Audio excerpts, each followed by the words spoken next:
Thank you. I would invite the representatives of Canada and Turkey to remain on stage. The other allied representatives may return to their seats. I would now like to invite industry representatives from ISAR Aerospace and Maritime Launch Services, Aselsan and Tubitak.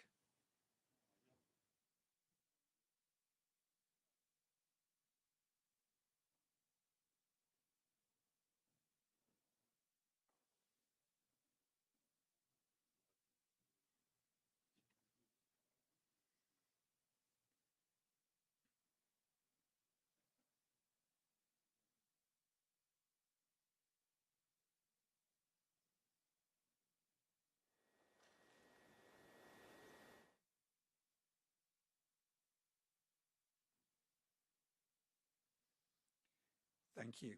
You may return to your seats.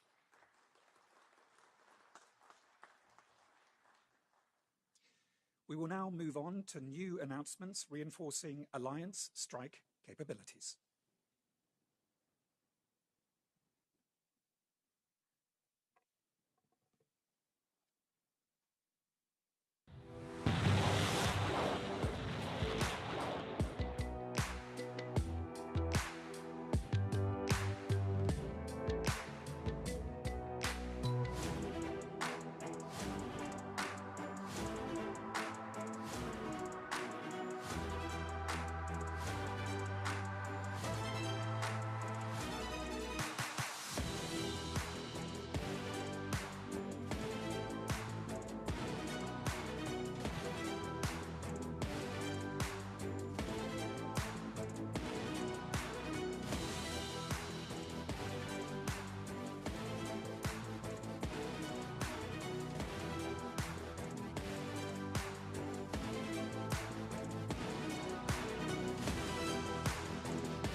Having sufficient strike capabilities, as Mark mentioned, is essential for NATO to maintain our deterrence and defense posture. Allies are working on a number of multinational initiatives to develop cost-effective and innovative solutions to meet existing, but also future operational requirements. And we have to do that faster. So one such initiative is the ground-based precision strike project, where 6 allies have come together to develop and deliver low-cost cruise and ballistic missiles at scale. Another initiative includes the development of a prototype for a generic NATO 155mm munition, which is complemented by new NSPA contract to procure even more of this important caliber. Our host nation, Turkey, has also committed to procuring a significant number of Atmaka land-based long-range cruise missiles. Altogether, these initiatives are worth approximately $1.6 billion. The war against Ukraine has shown us how much modern conflict demands these type of strike capabilities and how quickly stocks get depleted in high-intensity warfare. So this speaks of the urgency of this buildup. These initiatives will help ensure that our production of these essential capabilities is ramped up in really significant manner, and that our militaries have what it takes to keep us safe. Thank you, Deputy Secretary General. I now invite the participating allied representatives of the ground-based precision strike capabilities high visibility project to the stage. Denmark, France, Italy, Norway, Turkey, and the United Kingdom.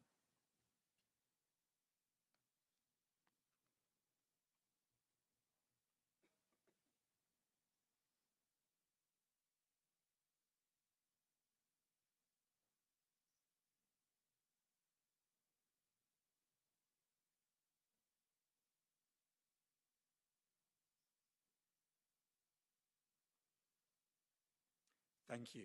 I invite Denmark, Norway, and Turkey to remain on the stage.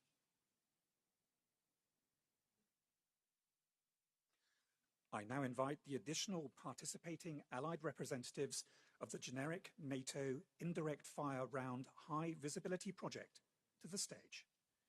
Canada, Czechia, Finland, Greece, Slovakia, and Sweden.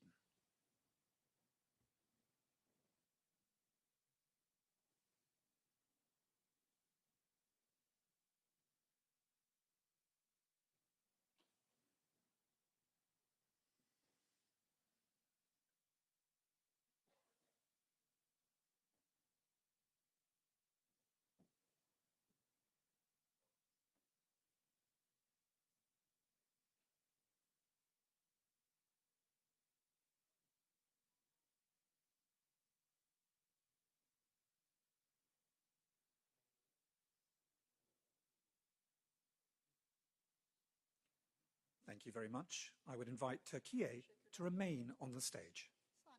The other representatives may now return to their seats. I now invite the industry representative from Rocketstan to come to the stage.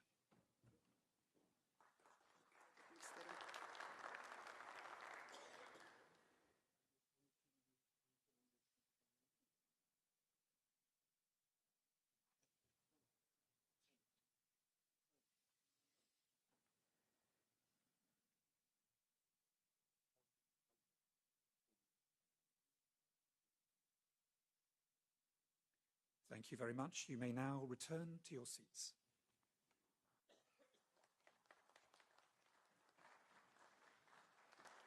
We will now move on to new announcements reinforcing NATO's integrated air and missile defense.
Finally, we turn to integrated air and missile defense.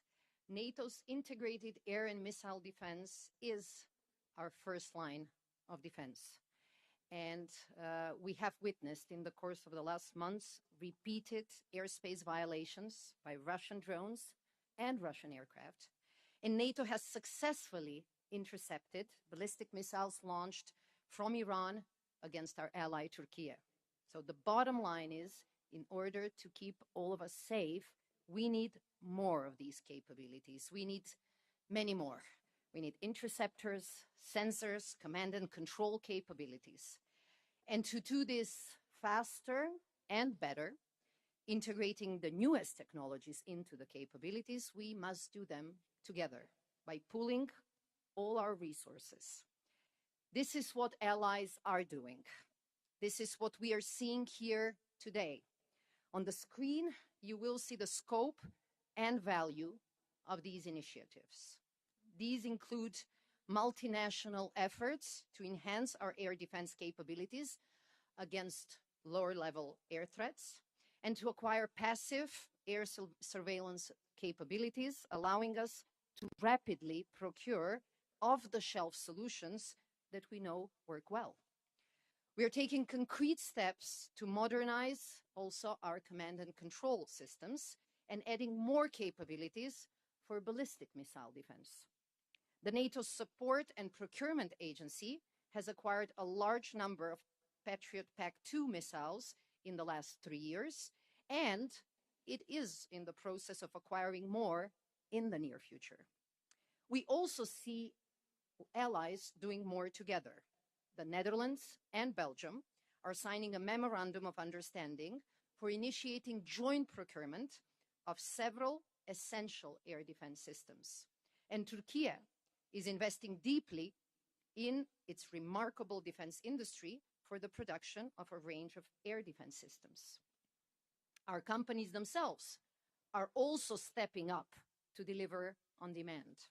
Rheinmetall Italia is announcing investments which will enable it to double the production capacity. And it will be done in a production plant in Rome that works on air defense capabilities and ammunition. All of these announcements are impressive. All of them are crucial, and all of them are urgent. And this is all necessary to keep our skies safe and to keep our deterrence and defense credible.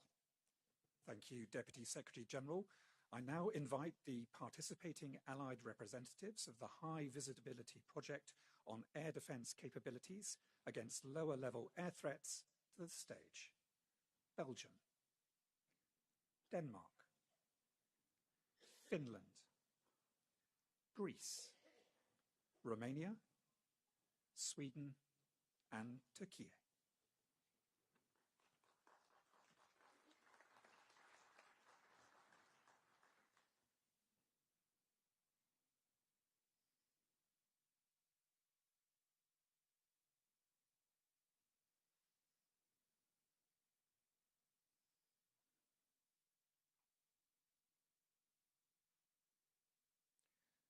Please remain on the stage as I now invite the additional participating Allied representatives of the Passive Air Surveillance Capabilities High Visibility Project to the stage. Norway, please.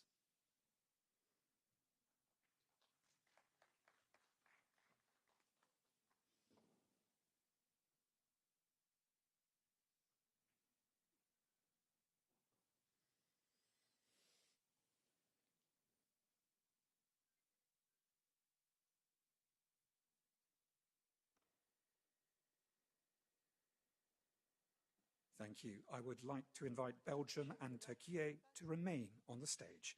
The other representatives may return to their seats. For the new joint procurement initiative of the Netherlands and Belgium and the Turkish investments in IAMD, highlighted by the DSG, I would now like to invite Allied representatives from the Netherlands and Turkey to join Belgium on the stage, as well as industry representatives from Aselsan and Roketsan.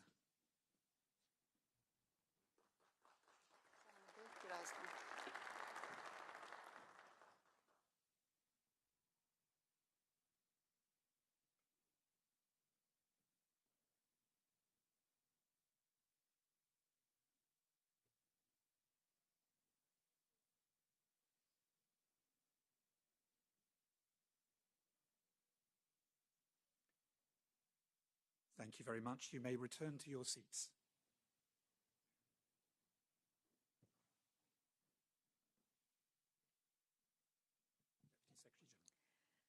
So today we demonstrated our commitment to really turn cash into capabilities. Allies are putting the extra defense spending at work. We have done this through an impressive range of announcements and contracts for delivering capabilities across a wide set of really critical areas. Now it is time to, in a way, seal the deals by putting pen to paper. For this, I would like to invite all contributing allies to come on stage and sign on the dotted line. And at the same time, we will acknowledge the indispensable role of our partners in industry and the NATO agencies for delivering real-world solutions in response to these commitments. And this will really be the first step for turning what we articulated over the course of today into reality. So please join me at the stage. I now invite all allies signing one of the initiatives highlighted today to come to the stage. You will find your flag at your seat, as well as the documents you have agreed to sign today. So to the stage, please. Belgium, Canada, Croatia, Czechia, Denmark, Estonia, Finland, France, Germany, Greece, Iceland, Italy, Latvia, Lithuania, Luxembourg, the Netherlands, Montenegro, North Macedonia, Norway, Poland, Portugal, Romania, Slovakia, Spain, Sweden, Turkey, the United Kingdom, and the United States.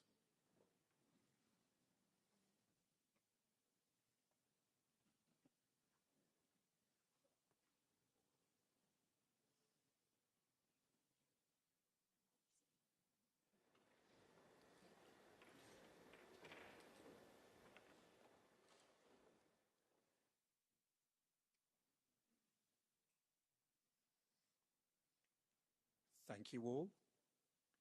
You may now sign the documents in front of you.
Thank you all. I now invite our signatories to the stairs, together with the NATO's Deputy Secretary General at the center of the stage for a group photo, please.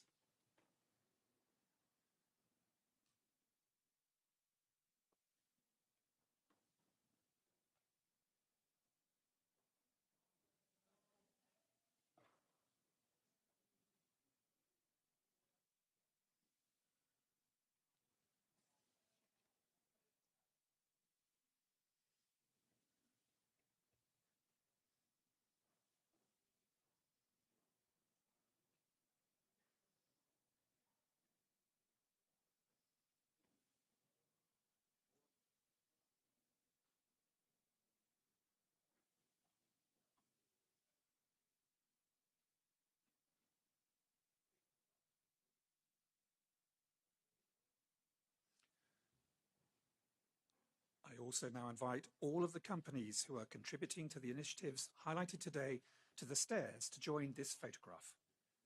Accenture, Airbus, Anduril, Aselsan, Athea SAS, Boeing, Diehl, General Dynamics Land Systems, Isar Aerospace, Kongsberg, Lockheed Martin, MLS, Northrop Grumman, Palantir Technologies, Patria, PJZ, Raytheon, Rheinmetall, Rocketsan, Saab, Shield AI, STM, Tubitek, as well as the general managers of the NATO Support and Procurement Agency and the NATO Communications and Information Agency. To the stage, please.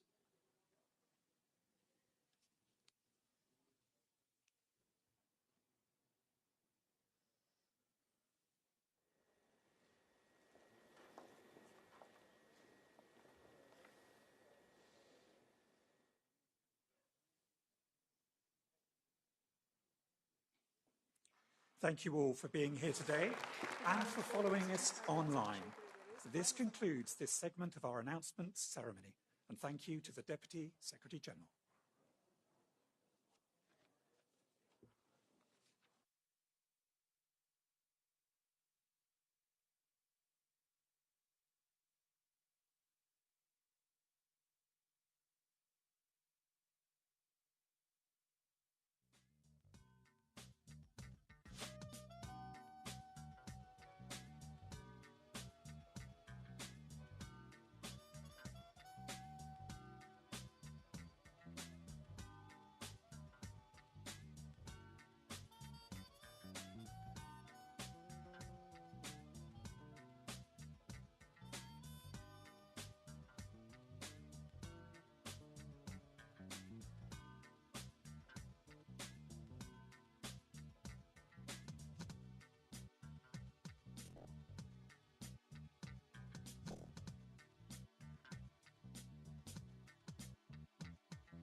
I'll be watching from backstage.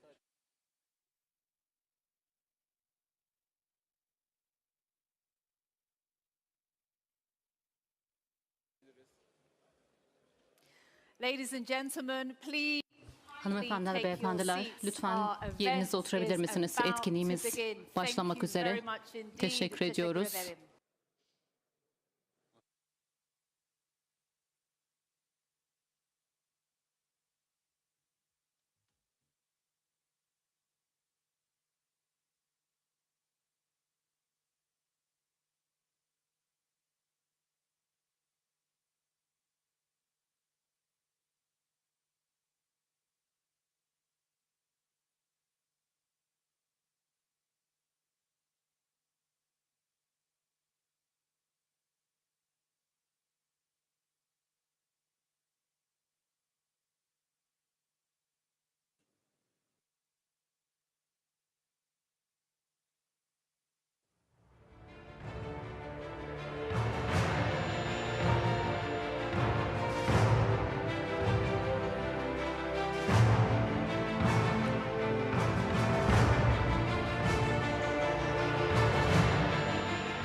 Excellencies, distinguished guests, ladies and gentlemen, good afternoon. Hoş geldiniz. Welcome back, everybody.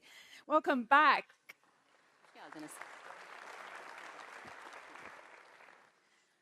Welcome back and welcome to Ankara and welcome back to the plenary stage of the NATO Summit Defence Industry Forum. We are also broadcasting live, so welcome to those of you who are joining us now online. I'm Maria Ramos. I'm a television news anchor for Turkey's international news channel, TRT World, and I'm also a Master of Ceremonies today. It's such a pleasure to be with you here today for the NATO Summit Defence Industry Forum. This morning, as so many of you heard, the NATO Secretary General and the Deputy Secretary General made a series of important announcements. And they demonstrated how the alliance is uniting, innovating, and also delivering on production capacity and also on the capabilities that matter the most. And you can read all about these announcements on the NATO website and also, of course, in the press. Ladies and gentlemen, we have an amazing and very rich afternoon ahead for you today. And we have gathered here heads of state, ministers, CEOs from a very wide range of industries. And they will be sharing how NATO is working to deliver on its commitment to rapidly ramp up defense industrial production and innovation across the alliance. And before we begin, please, phones on silent. Ladies and gentlemen, let's start.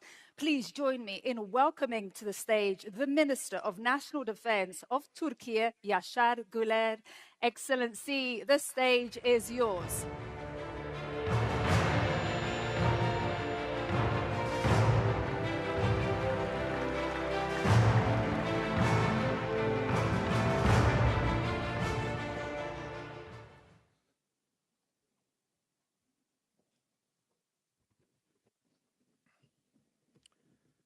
Sayın Cumhurbaşkanı Yardımcım, Sayın Genel Sekreter, Sayın Bakanlar, değerli komutanlar, savunma sanayinin değerli temsilcileri ve kıymetli konuklar, sizleri saygıyla selamlıyorum. NATO Savunma Sanayi Forumu vesilesiyle sizlerle bir arada bulunmaktan büyük bir memnuniyet duyuyorum. Sayın Cumhurbaşkanı Yardımcım, saygıdeğer konuklar. NATO zirvesi kapsamında düzenlenen bu forumda ittifakımızın gelecekteki caydırıcılık ve savunma mimarisini şekillendirecek en kritik alanlardan birini, yani savunma sanayi kapasitemizi, üretim gücümüzü ve yenilikçi kabiliyetlerimizi ele alıyoruz. İçinde bulunduğumuz güvenlik ortamı bizlere çok açık bir gerçeği hatırlatmaktadır. Ülkeler egemenliklerini, hak ve menfaatlerini koruyabilmeleri için güçlü bir devlet yapısına, etkin bir diplomasiye, caydırıcı bir askeri kapasiteye ve sürdürülebilir bir savunma sanayi ekosistemine sahip olmalıdır. Bu çerçevede NATO'nun kolektif savunma anlayışı ve müttefikler arasındaki dayanışma ruhu ve birlikte hareket etme kararlılığı bugün her zamankinden daha fazla önem taşımaktadır. Bu kararlılığı destekleyen üretim kapasitesi, mühimmat stoku, platform modernizasyonu, sürdürülebilir tedarik zincirleri ve hızlı uyum sağlayabilen sanayi ekosistemi de bir o kadar hayatidir. Nitekim Ukrayna'daki savaş, modern harp ortamında mühimmat tedariki hızının, insansız sistemlerin, hava ve füze savunmasının, elektronik harbin ve hızlı inovasyonun ne kadar belirleyici olduğunu göstermiştir. Son dönemde Hürmüz Boğazı ve çevresinde yaşanan gelişmeler ise ulaştırma hatları güvenliğiyle tedarik zinciri yönetiminin artık savunma planlamasının ayrılmaz bir parçası olduğunu bir kez daha ortaya koymuştur. Bu nedenle artık hepimiz için temel soru şudur: taahhütlerimizi ne kadar hızlı, gerçek kabiliyete dönüştürebiliyoruz? Ankara zirvesinin ana hedeflerinden biri de müttefiklerin savunma yatırımındaki artışlarını göstermeleri, yeni yetenek hedeflerine ulaşmaları, üretim kapasitelerini büyütmeleri ve daha güçlü, daha yenilikçi, daha dayanıklı bir transatlantik savunma sanayi tabanını inşa etmeleridir. Bu bilinçle hareket eden Türkiye, savunma sanayindeki yerli ve milli üretim kapasitesini, mühendislik altyapısını küresel ölçekte dikkat çeken bir seviyeye ulaştırmıştır. Bugün kara, deniz ve hava platformlarından insansız sistemlere, elektronik harp kabiliyetlerinden hava savunma çözümlerine kadar geniş bir alanda önemli yetkinliklere sahibiz. Nitekim tersanelerimizde onlarca askeri gemi eş zamanlı olarak inşa edilmektedir. Türkiye, deniz platformları üretiminde sadece kendi ihtiyaçlarını karşılayan değil, aynı zamanda müttefiklerine ve ortaklarına da katkı sunabilen ölçekte bir kapasiteye sahiptir.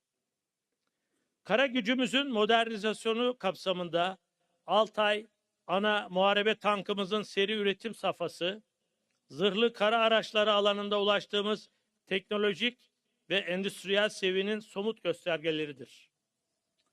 Kaan programı, hava harekat alanında Türkiye'nin yüksek teknolojiye dayalı muharip hava platformları geliştirme kapasitesinde yeni bir lige çıktığını göstermektedir.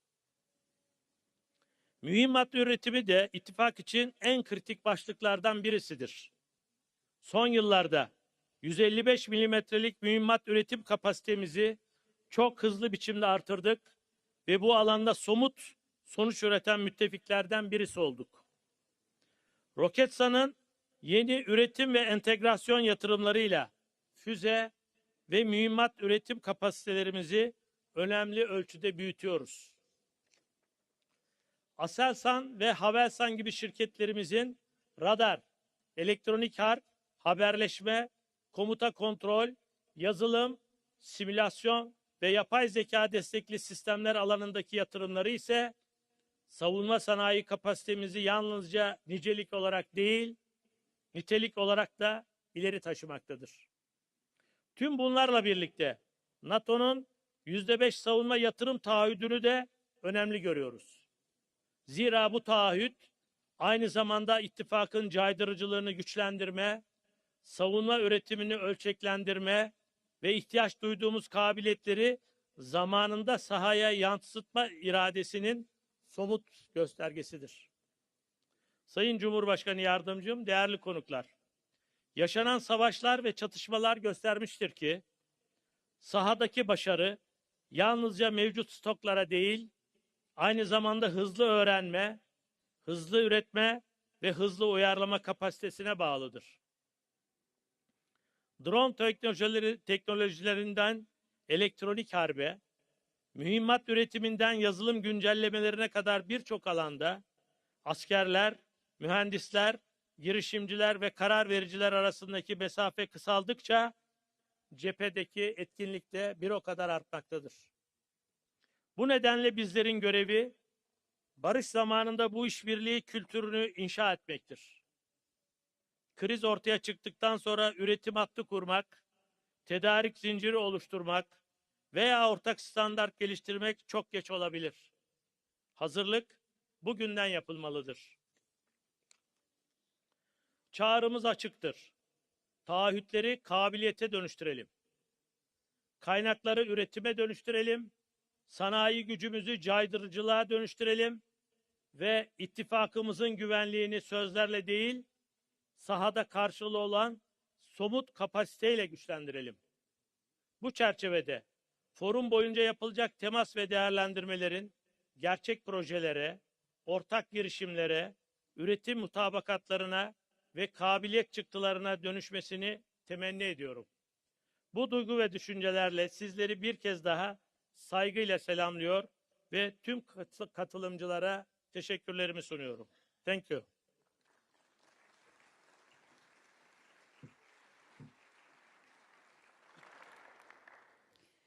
Çok teşekkür ederim, Minister Yaşar Güler. Thank you very much indeed for your comments there. Thank you so much. All right, ladies and gentlemen, we continue. Please join me now in giving a very warm welcome to the NATO Secretary General, Mark Rutte. The stage is your Secretary General.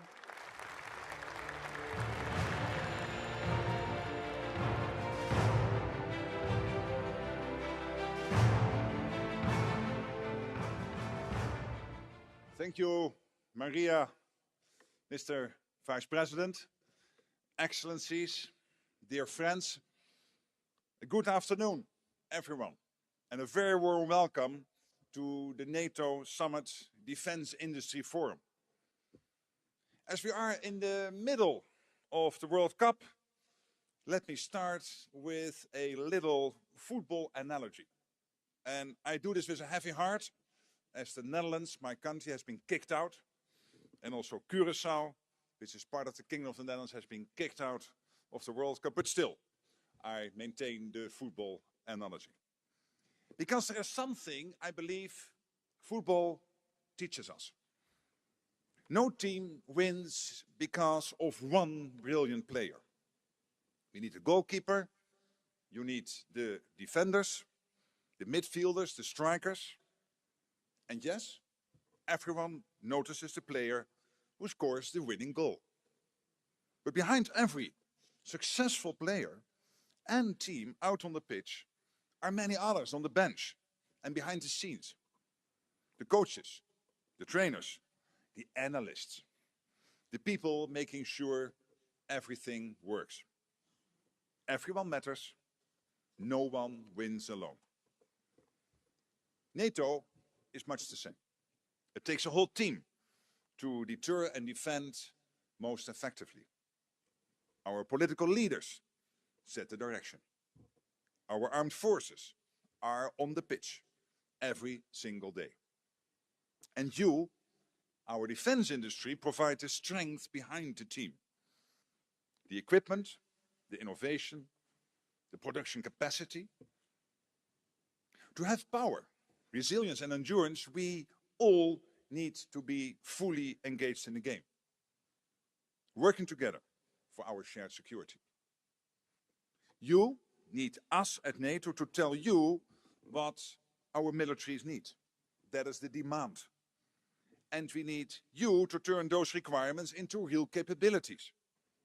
That is the supply. That is why it is so crucial that we continue to build cooperation between NATO and industry. I have seen it grow and develop since I took over in 2024. I visited factories and facilities across the alliance, including here in Turkey. I've spoken with company leaders, engineers and workers on the factory floor. I've seen the innovation. I've seen the opportunity. And I see our partnership in action right here at this forum. This is what teamwork looks like. And this is a team that knows how to score. Last year at the NATO Summit in The Hague, allies made important commitments to invest 5% of GDP in defense, to accelerate production and to speed up innovation. 1 year later, we can already see the results. Last year alone, European allies and Canada spent nearly 20% more on defense than the year before. An extra $139 billion. Looking at 2025 and 2026 together, it is an increase, again, Canada and the Europeans, of $258 billion, more than 250 billion. And that's just the additional investment. So basically, one thing is clear. The money is there, and much more is coming. But this cash must be put to work. It needs to purchase capabilities, to actually deter and defend. Governments and the defense industry are laying the path by investing in expanding defense production. Over the last year alone, we have seen $37 billion invested in just boosting our defense industrial base itself. Again, think about this number, 37 billion to boost our defense industrial base. So larger factories, new production lines, more capacity. In fact, there is enough additional production space to cover more than 2,000 football pitches. And just this morning at the forum, substantial new contracts were signed and more big announcements were made. Altogether worth tens of billions of dollars and growing. That means more air defense systems and strike capabilities, more satellite communications, more ammunition, more drones and counter-drone systems, and increased resilience and preparedness. According to our projections, by next year, the alliance will have the capacity to produce around 4 million artillery shells annually. Almost twice as many as last year. That's scale. So yes, we have made real progress. We are moving in the right direction. The strategy is clear. But the match is far from over. And to win it, we need all team members to pull their weight. Do more, faster, together. We don't have the luxury of time. We need capabilities now to ensure we remain ready. The security situation demands it. Russia. Russia is pouring almost half of its national budget into its war machine. Can you imagine? Almost 50% of what Russia spends is put into the war machine. Its defense industry is working around the clock. And not only the defense industry, also the rest of the industrial base in Russia is supporting the war effort. China continues to modernize its armed forces and expand its nuclear capabilities without transparency. North Korea continues to expand its nuclear program and supply Russia. And while recent US action has significantly degraded Iran's nuclear and ballistic missile programs, we must remain vigilant. These countries are increasingly working together. And that should concern us all. Because I assure you, they do not have our best interests in mind. So that's what we are up against. That's the reality we face. To meet the challenge, we need a transatlantic defense industrial revolution. The hum of machinery must become a roar. Now, that sounds dramatic, but it can be done. Governments have their role to play. They must continue placing long-term orders and signing contracts. Today is an excellent example of that kind of contracts we need to put on the table. More of that, please. We need a bonfire of red tape in our procurement and in our cross-border regulation. Both government and industry must continue investing in production capacity. Governments must also create the conditions for industry to expand and cooperate. Factories need reliable energy, electricity and fuel. They need secure supply chains. And above all, they need skilled people. Engineers, technicians, innovators. At the same time, industry across all of the nations represented here must be ready to take more risk. The demand is there and you know it.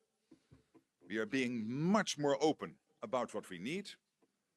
At the summit, we are releasing publicly for the first time a consolidated demand signal outlining our requirements. We will help ensure you know the demand and understand it. And you also know the market is growing. Allies will continue to invest in defense. This is not an anomaly, this is a trend. Lastly, no single nation and no single industry can power an industrial revolution alone. But the good news is that we don't have to, because we have NATO. We combine the assets, the technologies and the industries of 32 countries across Europe and North America. That's incredibly powerful. We have an unequal pool of talent, creativity and expertise out there. And many are right here in this room today. And we are even stronger when we work together with our partners. With Ukraine, of course, which continues to innovate at incredible speed. It now boasts an unparalleled drone ecosystem. And we are creating opportunities for more industrial cooperation and co-production with Ukraine. We must seize this opportunity. We are also building industrial cooperation with the European Union, people that we are ready and capable to protect them anywhere at any time. And show Russia and all those watching today that the transatlantic defense industrial base is mobilizing with purpose. Not in anger, but for our collective security. So let me finish where I started. Winning teams prepare. They train, they invest, they build trust, and they keep improving. That's exactly what we must continue to do. The partnership between NATO and industry is the winning one.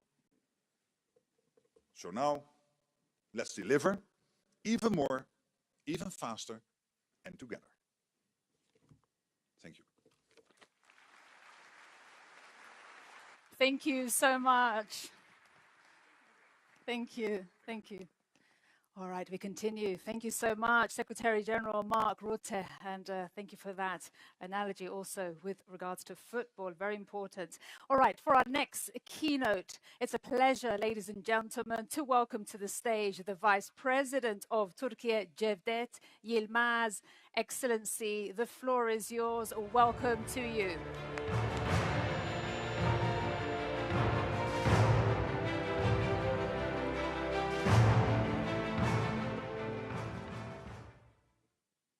NATO'nun saygıdeğer Genel Sekreteri Sayın Mark Rutte, Çekya Başbakanı, değerli bakanlar, NATO üyesi ülkelerin kıymetli yetkilileri, değerli misafirler, hanımefendiler, beyefendiler, hepinizi saygıyla selamlıyorum.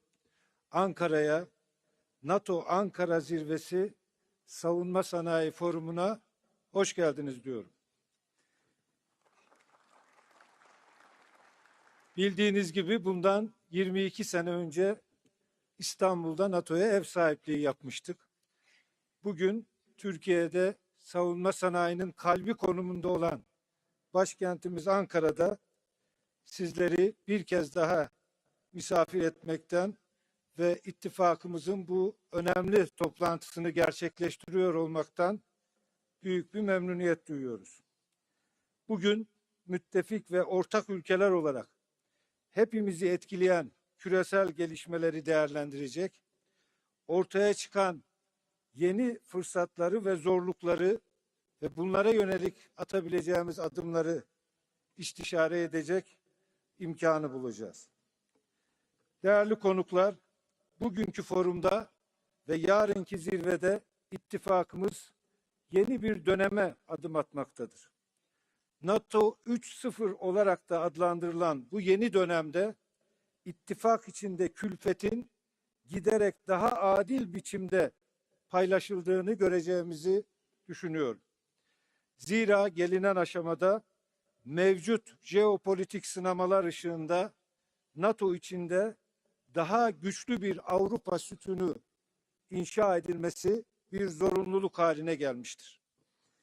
Geçtiğimiz yıl Lahey'de aldığımız savunma harcamalarındaki artış kararının tüm müttefikler tarafından kayda değer ölçüde yerine getirildiğini ve savunma harcamalarına yönelik yaklaşımın köklü bir şekilde dönüştüğünü görüyoruz. Kullandığı Teksas'tan Ankara'ya ifadesi son derece anlamlıdır.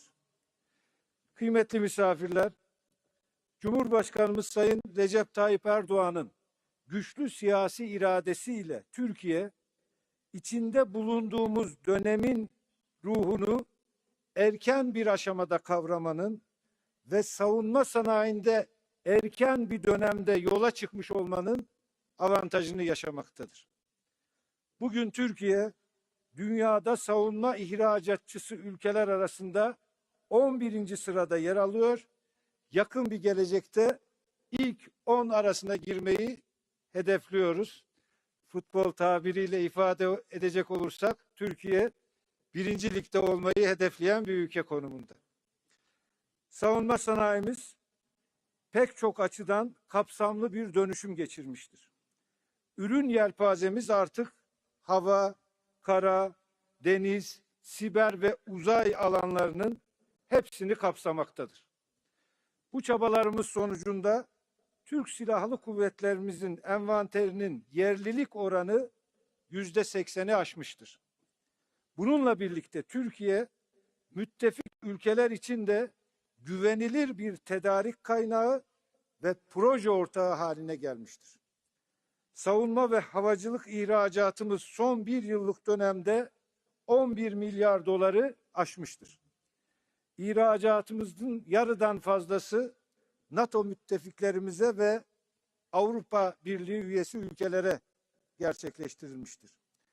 Türkiye bugün tüm dünyanın takdirini kazanmış İHA ve SİHA'larıyla elektronik harp sisteminden savaş gemilerine, 5. nesil savaş uçağından derin taarruz yeteneklerine kadar her alanda son teknolojiye sahip sistemleri üretebilmektedir.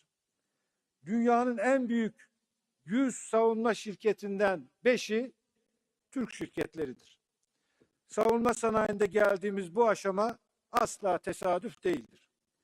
Türkiye bu ilerlemeyi kamu ve sanayinin birlikte çalışmasıyla ve savunma sanayi firmalarını sürece en başından itibaren dahil ederek gerçekleştirmiştir. Bugün Sayın Genel Sekreter tarafından duyurulan NATO'nun sanayi işbirliğine yönelik yeni stratejisi de esasen buna işaret etmektedir. Değerli konuklar, savunma sanayi dayanıklılığı artık sadece hükümetlerin ve şirketlerin meselesi olmaktan çıkmıştır. Bu alanda başarı ancak üniversiteler, finans sektörü, iş gücü gibi toplumun tüm katmanlarının sürece dahil edilmesiyle mümkün olabilecektir. Tüm bu yapı her şeyden önce insan gücüne dayanmaktadır. Bugün Türkiye'nin savunma sanayi iş gücünün ortalama yaşı 34'tür. Mühendislerimizin yarısını ise kadınlar, genç kızlar oluşturmaktadır. Bu da bize şunu söylüyor, gelecek bizim. Genç iş gücümüzle.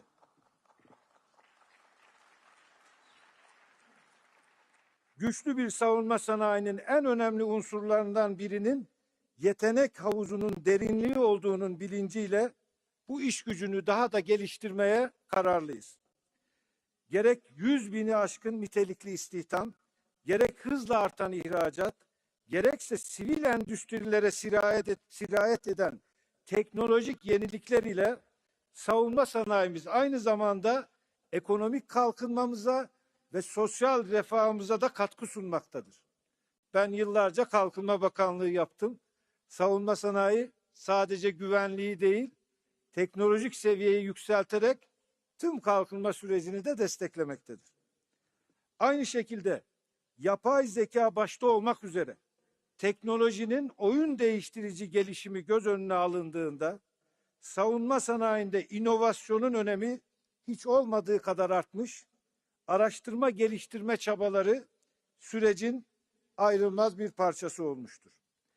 Diğer yandan savunma sanayinin gelişimi için uluslararası işbirliği de kritik önem taşımaktadır.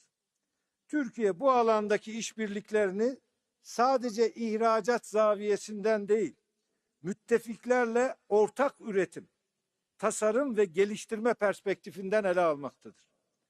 Geçtiğimiz hafta Sayın Cumhurbaşkanımızın müttefik parlamenterlere açıkça ifade ettiği üzere savunma sanayi ticareti ve işbirliğinin önündeki engelleri hep birlikte kaldırmalıyız.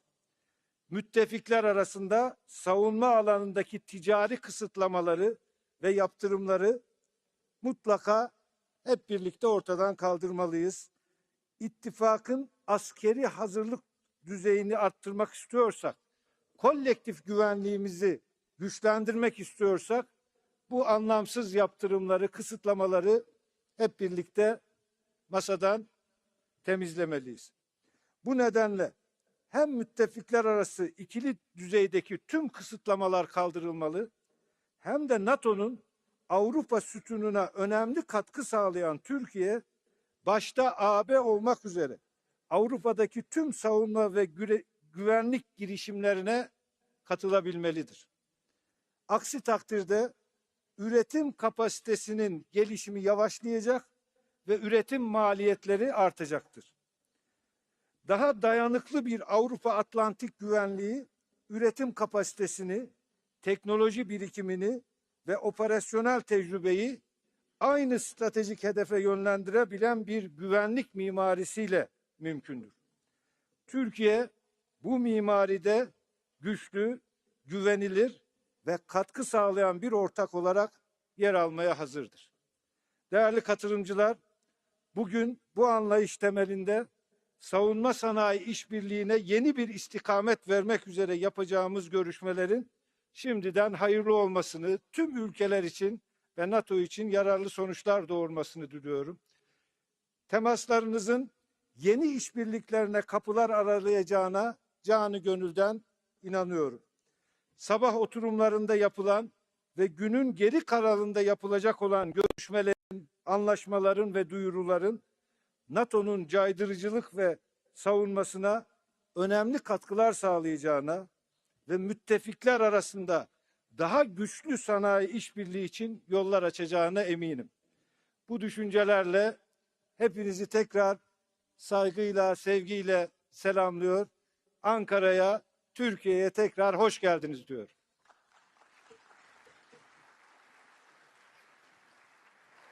Çok teşekkür ederim Cevdet Yılmaz. Thank you very much indeed. Thank you. And I'm sure, ladies and gentlemen, if I may, speaking on behalf of all of us, how happy we are and grateful for Turkey's generosity and hospitality as hosts of this important event. Teşekkür ederim, Turkey. Thank you very much indeed for being such graceful hosts. Ladies and gentlemen, we move now to our panels, and we'll be starting with one entitled Navigating the Ramp Up, a Conversation with Industry. And I think it's clear to everyone in this room that industrial might and military might go hand in hand. And our conversation this afternoon is just that, navigating the ramp up, a conversation with industry. Now, this features several private sector leaders who are working to ensure our militaries are getting what they need. And for this session, we're very happy to have our moderator, who will be Jenna Ben Yehuda, Executive Vice President at the Atlantic Council. And our panelists will be Uwe Horstmann, Chief Executive Officer at Stark Defense, plus Jay Pittman, President of Lockheed Martin International, and Charles Woodburn, Group Chief Executive Officer at BAE Systems. I now invite you all to join me here on stage. Welcome to you. Jenna, hi.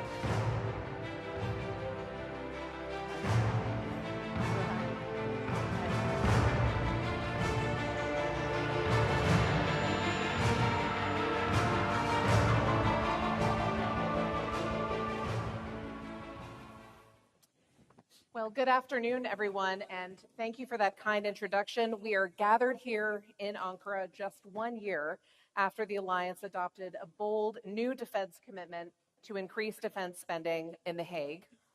What a year it's been. We're already seeing real strides, but we know that turning those new defense dollars, euros, and lira into real capabilities is easier said than done, and realizing this once-in-a-generation defense transformation really demands a whole-of-society approach that is led by governments working in lockstep with industry. We know that's not easy to do, and it's a challenge that institutions across the alliance are grappling with, including at the Atlantic Council through our ongoing task force on reimagining European defense and innovation. So in recognition of these shared challenges, and with an eye toward bold and innovative solution, it's really a privilege to moderate this panel, and I'm delighted to be joined here on stage by an esteemed group of military leaders. We have Uwe Horstmann, the founder and chief executive officer of Stark. Uwe has been a leading voice for investment in European sovereignty for the last 15 years. Jay Pittman, the president of Lockheed Martin International.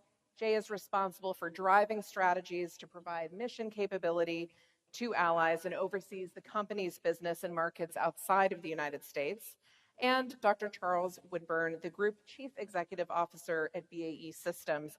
He's an experienced business leader with more than 28 years of experience in defense and aerospace and oil and gas industries.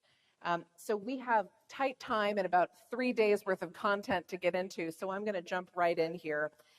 There's been a lot of discussion about industrial ramp up, and we know that contracts are the obvious lever, but they're not the only one. And so as we look beyond contracting, what government or industry initiatives do you think have actually moved the needle on scaling up defense production?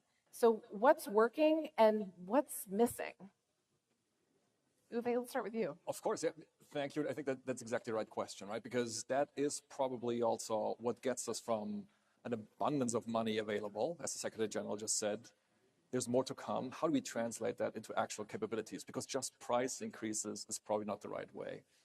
And I think we would always be well advised to look towards Ukraine and figure out what is the role model that we should look up to. And for me, that is really building an innovation ecosystem, getting that innovation ecosystem going. It's much more that than just this one single capability that we maybe hope for is going to solve all of our issues. So diving deeper into that, I think that's also where I look to when trying to answer your question. Two things. A, I think we need to continue on the path to design for mass production. When we have people come to our facilities, we had production experts there the other day, and they said like, wow, this looks like a washing machine factory. And I'm not sure if they try to insult us, but actually we wear it as a badge of honor. Because if you get your production for an unmanned mass scale weapon system at the complexity of a washing machine, you're probably going in the right way. So I think we should continue with our procurement to not forget, but really strengthen that part of the industry. There's other parts, if I pick out a second one, where I think I would describe myself as a paranoid optimist. So I think we're moving in that direction, but we probably could always go faster. I think specifically in my part, in my component of the capabilities, again, unmanned, mass producible, software defined, we can still work a lot on certification. Certification itself, of course, is a massively important step for us. What do I mean by that? Concretely, I think we need more testing facilities, certification facilities in Europe. We can probably condense the procurement with the testing and the certification even further. And we probably should also look more into how certification in one country can also be absorbed by another country. So those are a few things where I would say we're following the blueprint of Ukraine, which is not one single wonder weapon, but the ecosystem organization is the wonder weapon, of course, combined with industrial production output. And if I think we follow that path, generally, that's the right way to go. Charles, you've mentioned that you're really feeling this change, and Uwe has pointed to some of those elements. What else are you seeing in your space that you feel like is really on the march? Well, I was going to say specifically, one of the things that we have seen in the last 12 months is a much more active partnership between the traditional defence industries, such as ourselves or Jay's, and the sort of new entrants, the disruptors in the space. And I think that's benefited all of us. I mean, this whole idea that 80% can be good enough for a lot of what we do, and the fact that if we're going to fight a common fight and combine on common systems, open architectures, we're all being driven in the same direction. So I see in the last 12 months, I think quite a significant shift towards partnership between new entrants in defence and ourselves. And I think that's a really good thing going forward.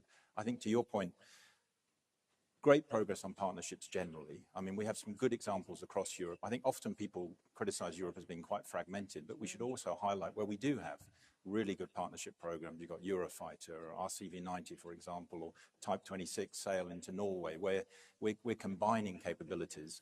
I think as SecGen spoke earlier, the importance of a consolidated demand signal is incredibly important. But I think NATO have got a lot better at giving industry what they have. And I think finally, as a global player, and Jay would be in the same position, where we see countries within the alliance or indeed outside the alliance doing sort of best-in-class procurements, and I'll hand over to Jay to talk about the missile procurements, the ramp-ups in the US, they look genuinely best-in-class, the way those contracts are being structured. It's important that we explain that to our other global customers, because where we see good, it's important that everybody learns from that. And sometimes as a global defense company, that's a role that we can fulfill. So Jay, I want to give you a chance to respond to that. And you're obviously representing an American company based overseas, looking at the global market. What has your experience been like of this shift in the last 18 months? Yeah, at first, obviously, we would like to be considered a global company, but Surely. Understood fully. But no, Charles, thanks for the tee up. I think we've had lots of good discussion about this. We heard some of it this morning. When you have a better forecast of aggregated demand, you look at it in a multi-year situation, industry can show up differently. There's creative things we can do in terms of capital and financing and requirements to be able to drive through the supply base. As many know, the Department of War's acquisition transformation strategy and some of the things that have gone on within the United States has really done a generational shift in how we get at what they call framework agreements. I'm proud from Lockheed Martin. We were kind of the first to the party in terms of being able to go sign and document out one of those framework agreements, now multiple framework agreements. And what it's doing is we're not talking just normal stair-step increases in things like munitions. In some cases, we're quadrupling production lines. And it's not just borne on the expense of the US government and trying to facilitate us. It allows industry, it allows supply chain to go off and invest differently, think differently of how we show up. So from a Lockheed Martin perspective, it's allowed us over a few-year period to invest about $9 billion in terms of capital and infrastructure and site expansion, additional sites, et cetera. But as Charles was saying just a moment ago, I hope that lends as a message that if we can do what the Secretary General was saying earlier, where we can have consistent requirements, consolidated quantities of needs and aggregated demand, we can do this all holistically across the world stage. There's no reason we can't do that across NATO. So you really see that as key to unlocking the scale that we're talking about? I do, because I think today, unfortunately, we end up having multiple channels of effort that sometimes occur. We might have efforts in the United States, we might have efforts across Europe, we might have efforts across NATO, we have efforts beyond, obviously, those countries and regions on the world stage. If we can have more aggregation of that and work with companies such as all of us on the panel and make sure that we're attacking the requirement space in a way that we can show up with a solution versus a prescribed in a box, then sometimes we can come up with some very, very creative solutions. And in this case, this is how we're getting at quadrupling demand. So I want to come back to you, Uwe, on capital shifts that you're seeing and these shifting requirements question. But first, Charles, I want to come back to you. What's missing from this? We've seen kind of a call for consolidated requirements, things that help you do more faster. What else is on that list? Well, it's not like one thing, it's just pace generally. And I think as the Secretary General said, translating it from a hum to a roar, it's the acceleration of many of the initiatives. I'm not sitting here thinking there's something key missing. We just need it more pace. I mean, in industry, we're investing at record levels, CapEx, self-funded R&D. Industry will happily do that when we see and there's a clear business case ahead of us. So the more we can do to consolidate that and build the business case, the quicker we can move. And for a company such as ours, we have no shortage of capital to deploy, and we're ready to do that when we see the business case, as we have been doing. So I think pace, it's not that pace is missing, but we can always do with more pace. So that shared commitment for velocity. Indeed. I want to come back to you on capital. We hear a lot about this need to deepen an innovation ecosystem across Europe in particular. Lack of capital is sometimes cited. What shifts have you seen afoot? Is that really still the question worth asking? I think so. I mean, it's been a super interesting journey over the past, I want to say, 5 to 10 years. And it is also a big part of my biography. And trust me, that's not a part that I chose to be kind of like really deep in the trenches of capital allocation into the defense industry in Europe. Specifically when it comes, of course, to call it my part of the industry, which is the systems are more inexpensive, they're faster to develop, and they're designed for scaling and producing. There you can basically, with the right information, I don't need any R&D money. I can pre-fund that innovation entirely. And in that space, I think we definitely see a lot of change. We see, when we talk about capital, the human capital really stepping up, which is an interesting aspect, I think, in all of this. Like a young generation deciding, yeah, this is a generational challenge for us. We want to play a part in this. And that's a very important part. But of course, there's the actual capital to how that will get financed.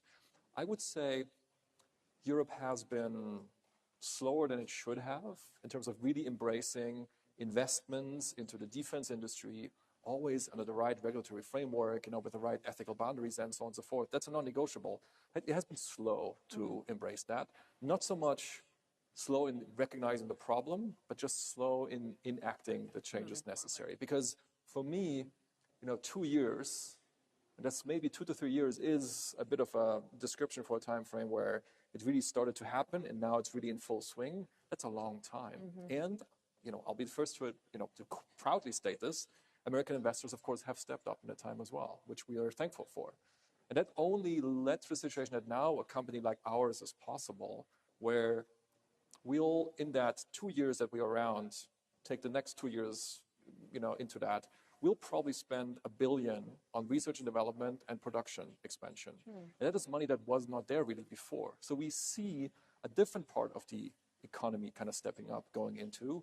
And we have developed, I think, from early stage venture funding to growth stage investors to now really tapping into the very large pools of capital. So now we have investors who have 50 billion, 100 billion available. So you see it is an interesting investment theme. And that is good that way, because of course we need to bring it all together. The technological innovation, the procurement processes, which of course for us also a big unlock to attracting capital. The human capital, I think sometimes we underestimate how important it is, what power we have as industry. If you can make it clear to the people out there that it is okay to work in defense, it is okay if you're an engineering talent to think about how to defend your home country and the alliance. And of course the actual capital, which is also needed. And which also to a certain degree, at least in my part of the whole stack of military systems, can replace taxpayers' money, but can really replace also the R&D funding. So Jay, I want to turn to you. you're at a different part of this spectrum within the space. You're a larger established company, one of these major primes that we're often talking about. This push for velocity, this push for rapid fulfillment, of really delivering quickly. How have you experienced those shifts, and how are you approaching some of that need to be able to respond to those requirements and reduce that time to decision? Yeah, I first start by saying, you know, I hope everybody still thinks of Lockheed Martin as an incredibly innovative and forward-leaning company. We have things like our Skunk Works organization in Palmdale that have, for generations, established some of the cream of the crop of advanced technologies and capabilities. So the way that I look at it is, this is a great opportunity, just like this panel, for all of us to work collaboratively across the industry. There's requirements that we're all attacking that we need to get at faster than ever before. So how do we leverage the best expertise of all of us on the world stage across NATO to be able to get at these problems? So from our side, I think it continues to be more opportunities to partner, more opportunities to collaborate together. We invest heavily in venture, our own LM Ventures, in terms of investing in emerging capabilities and technology. Has that accelerated those kinds of partnerships It has. recently? We've not only accelerated in the amount of companies we're dealing with, but also the funds that we're putting into those companies as well, for the pure reason of where can we do this 1 + 1 = 3 opportunity in terms of being able to accelerate with velocity some of the development. So we are not too proud to say that it doesn't have to be invented here from a Lockheed Martin standpoint. How do we get at it from, I think, that speed and velocity? So I think it shows up in all life cycle phases, though. I think we often think of like velocity in terms of development. To me, it's velocity in terms of everything. It's velocity in terms of development for all the reasons we just said. It's velocity in terms of production. How do we move up ramps faster? How do we think of new creative ways and everything under the sun to get at production differently, including how do we attack requirements? But then even the life cycle. Yeah. Part of the challenge for an organization, I'm sure Charles has the same challenge, when you have platforms deployed everywhere around the world in vast quantities, how do you make sure that we are, again, also moving with velocity in terms of the sustainment, regional sustainment? How do we use artificial intelligence to get at the pure mastery of data that we have quite a substantial amount of in the type of work that we do? So we're attacking it on all fronts. So Charles, I do want to come to you on this point of velocity and how you reshape a business to think about executing on different timetables. I'd love to hear about your experience leading BAE through a moment like this, and also how has Russia's war in Ukraine shaped some of your thinking and the examples of their bravery? Yeah. I mean, it's been a pretty profound change. I mean, the drone, counter-drone that we see play out day in, day out in Ukraine is something that we've all learned some profound lessons from: defense of existing platforms, defense of your land, integrated air and missile defense. The combination of swarming drones and high-end ballistic missile threats is an incredibly difficult challenge to face.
That's the clear learning. I think all of us do probably a better job.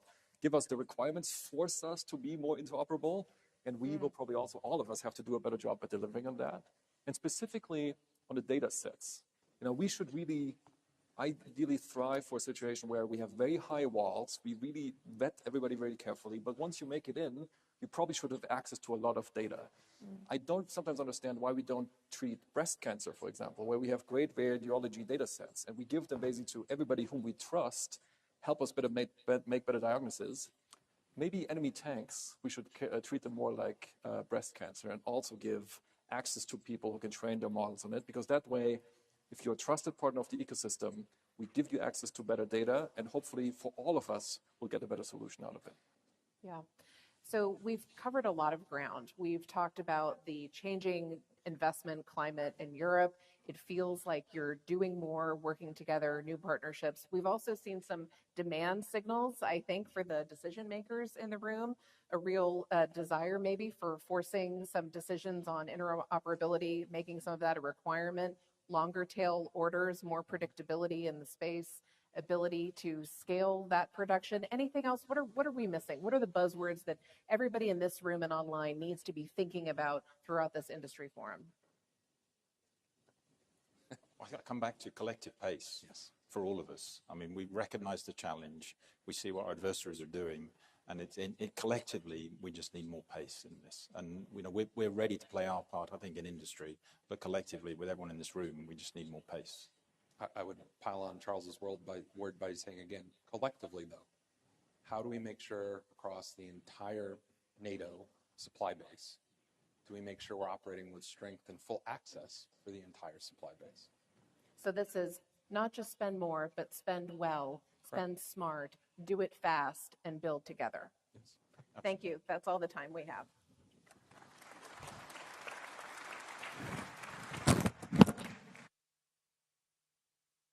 Thank you so much to Jenna and her panelists. Another round of applause. Thank you very much indeed. Thank you.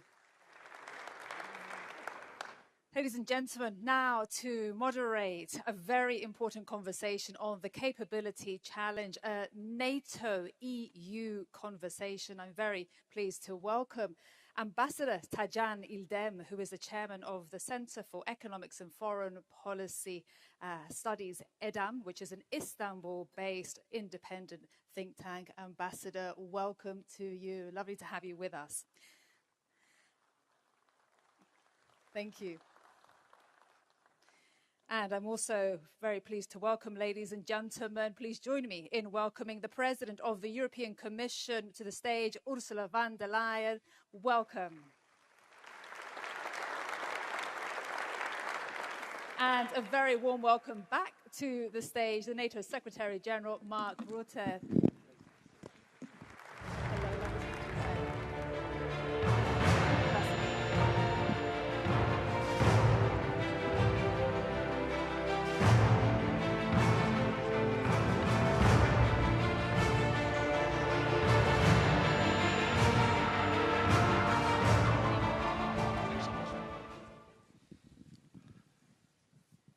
Well, we are at a very important segment of this gathering, and I have witnessed your excitement, Mr. Secretary General, during the signing ceremonies, and also when you were announcing some of the initiatives on the part of NATO in engaging with industries. It is now your time as two leaders of both NATO and the European Union to have a conversation, and it was gratifying for me to see both leaders co-authoring an article for The Economist, enumerating some of the ideas that you share.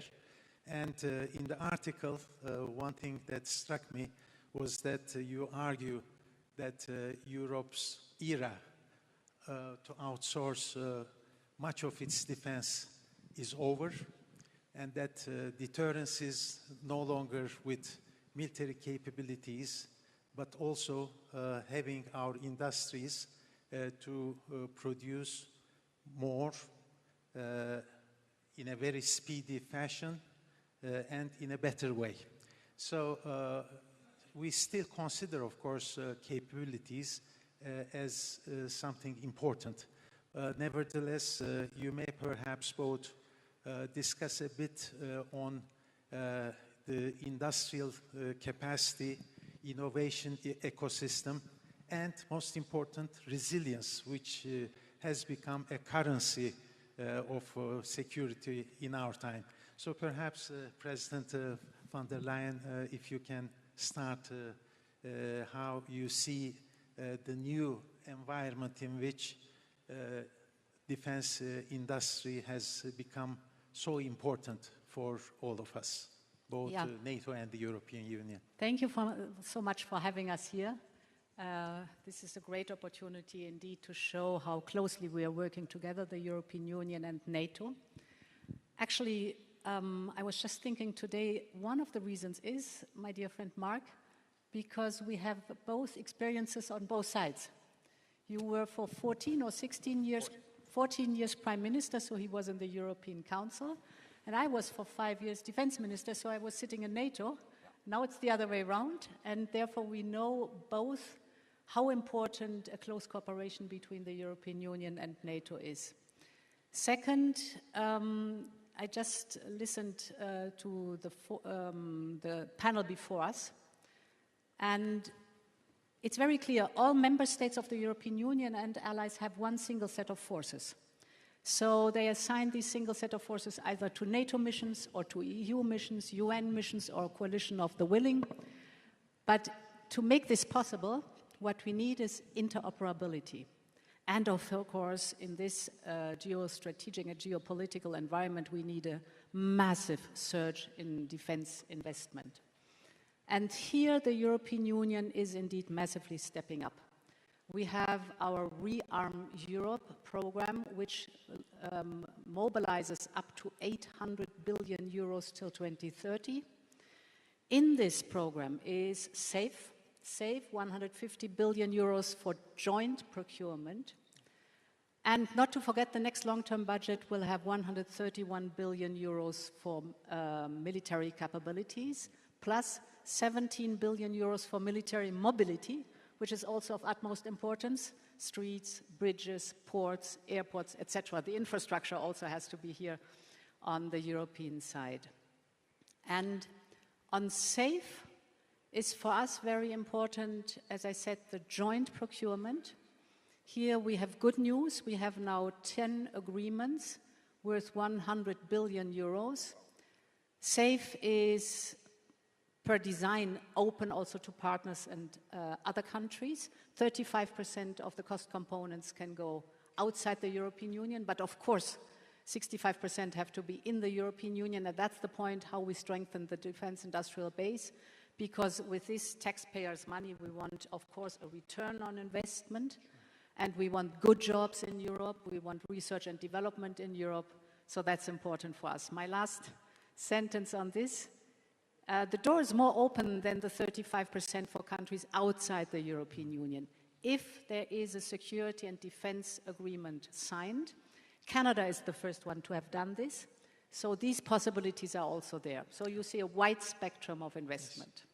Well, Secretary General, if you can also share your perspectives. Well, basically, I totally agree. The great thing is we know each other so long, and of course, there is a clear division of labor we both agree on. So that's why we can strengthen each other's roles. So NATO is about command and control, capabilities, and standards.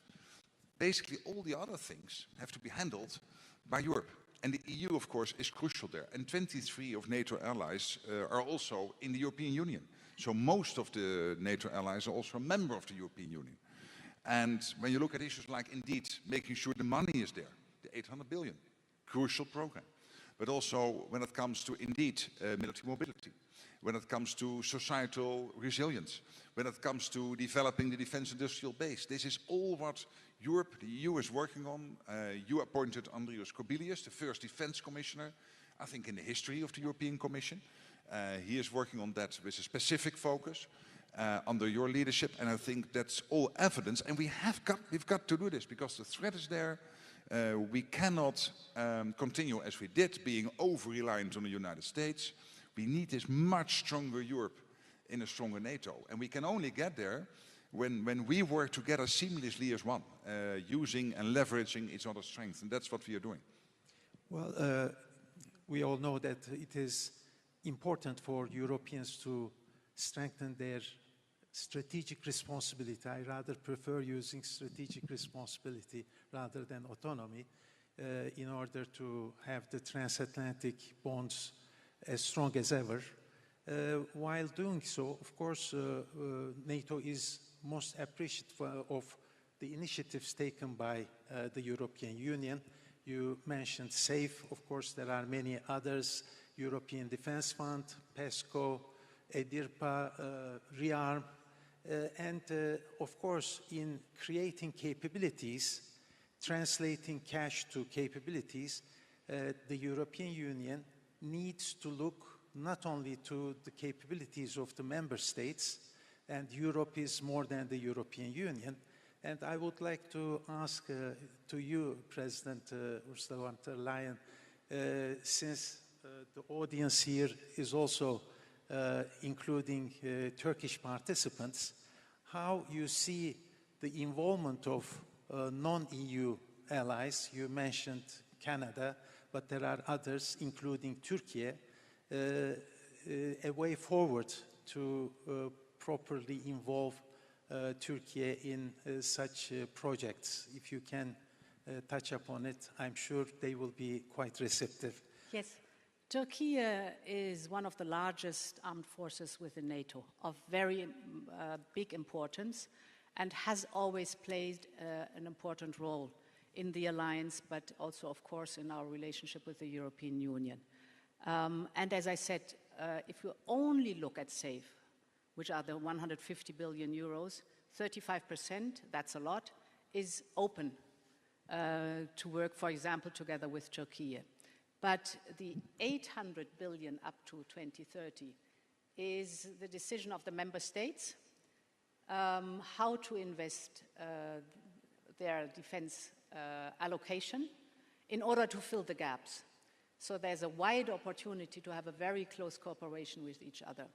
For us, it's very important to be totally aligned with the NATO targets because, as I said, the one single set of forces, we know where the gaps are, and we have to work very closely together. So, for example, the NDPP, the NATO defense planning process, is for us very important so that we fill the gaps in a cost-efficient manner. But I want to add another point. We also want to work very closely with Ukraine. The panel before us described the phenomenal, innovative power that Ukraine has. And this we have to use because we have to step up in our defense capabilities fast, at a reasonable cost, and smart. And Ukraine has proven all this in the last years under the pressure of the war. This is the reason why the European Union, for the first time, opened an innovation office in Kyiv to have the direct contact with the Kyiv industrial base. Secondly, we are encouraging our companies to go into joint venture with Ukrainian companies. And thirdly, we as a European Union are working on a longer-term partnership in order to look how to boost our cutting-edge technology base in our defense industrial base in the European Union together with Ukraine. We can learn a lot from Ukraine, and we have to learn a lot because they are not only highly innovative, but also battlefield experienced. So this whole picture shows how much we are stepping up here together with NATO because we share the same interests and we share the same values and we know what's up. Secretary General, you in your remarks told that the priority for Ankara Summit would be also to have a proper follow-up of the Hague Summit meeting with the decisions taken there. Of course, when European allies elevate their contributions in burden sharing, it should not translate itself to decoupling. Transatlantic bond to maintain it is of vital importance. But talking about the defense industrial capacity, there are few earlier initiatives like Diana Innovation Fund, but you also today touched upon some new ones. What would be the priorities for NATO in years ahead to focus and deliver, and what industrial community could expect, and what you expect from them? Basically, the priority is for our defense industrial base in Europe, in Canada, in the US to produce more. We are making progress. It's really getting much better. You see in Europe, more production lines, more factories being opened. I mentioned in my short speech the ammunition, which is really, when it comes to the output, it's a huge increase in production. But we need this across the defense industrial base, again, in Europe, Canada, and in the US. Because Russia has the whole of its economy now on a war footing. So the car industry in Russia is producing for the war effort. And that means that we've got to do this also in Europe, Canada, and the US. And what we are seeing at the moment is a transformation which is unparalleled since the end of the Cold War, where Europe is taking so much more responsibility for the conventional defense of NATO, of this part of NATO territory, with still a strong US presence, also going forward, both nuclear and conventional. But it is a NATO transformed, where the US has a strong partner in Europe, much stronger than it was only 4 or 5 years ago. Therefore, the whole of NATO is stronger. As the German defense minister said the other day, to stay transatlantic, we have to become more European. And that's exactly what is happening. And you see some of the key leadership roles in NATO now being taken over by Europeans. You see the Europeans taking the lead on Ukraine and the support for Ukraine, with still crucial supply from the US, but paid for by European and Canadian allies.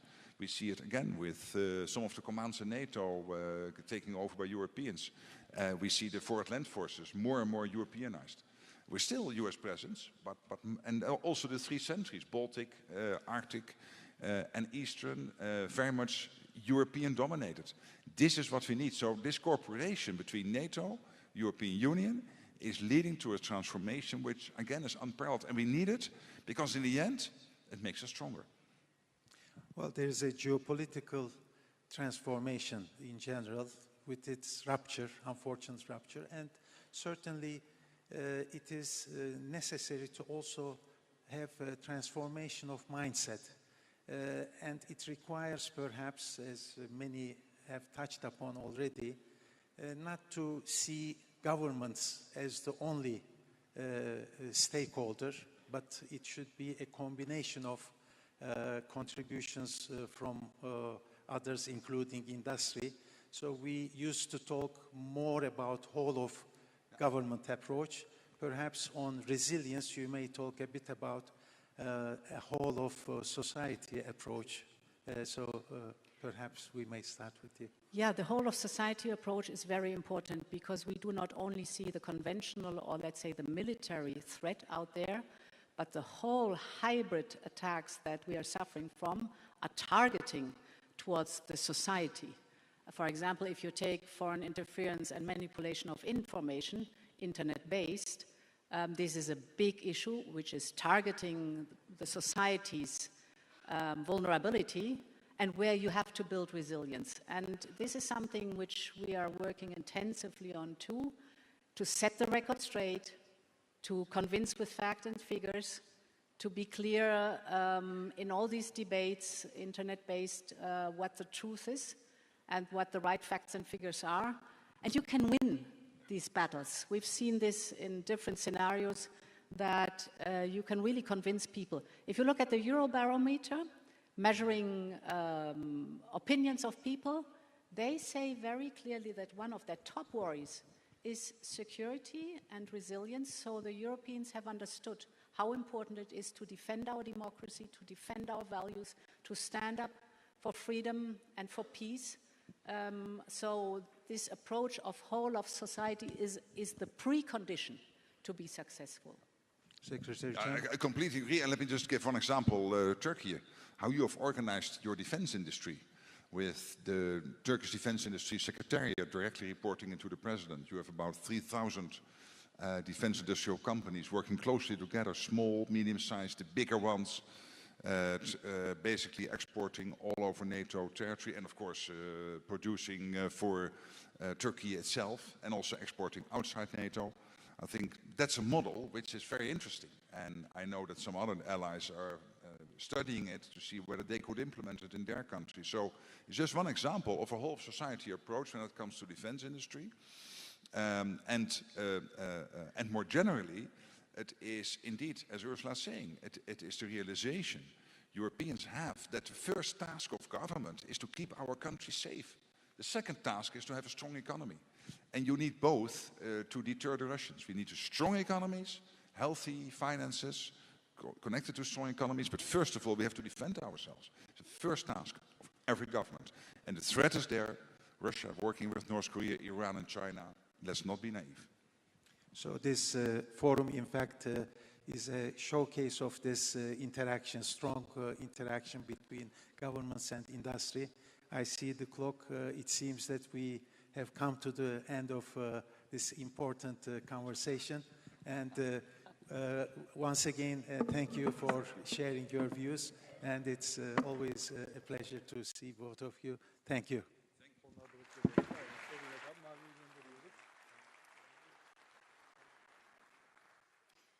Thank you so much, Ambassador, and thank you so much to our guest, Secretary General Mark Rutte, and also President of the European Commission, Ursula von der Leyen. Thank you so much. Ladies and gentlemen, please, we have another very important guest here today with us. Please join me in giving a very warm welcome to the stage the President of Ukraine, Volodymyr Zelensky. Welcome, President Zelensky.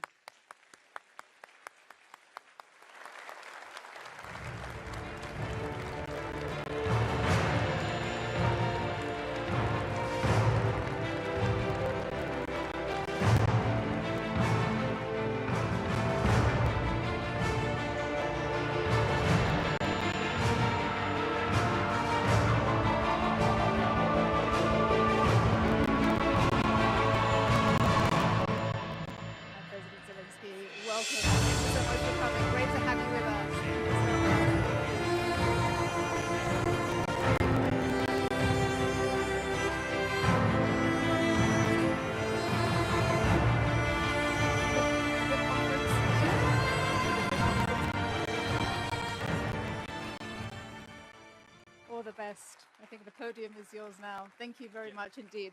Thank you so much. Thank you for invitation. Thank you. Thank you so much.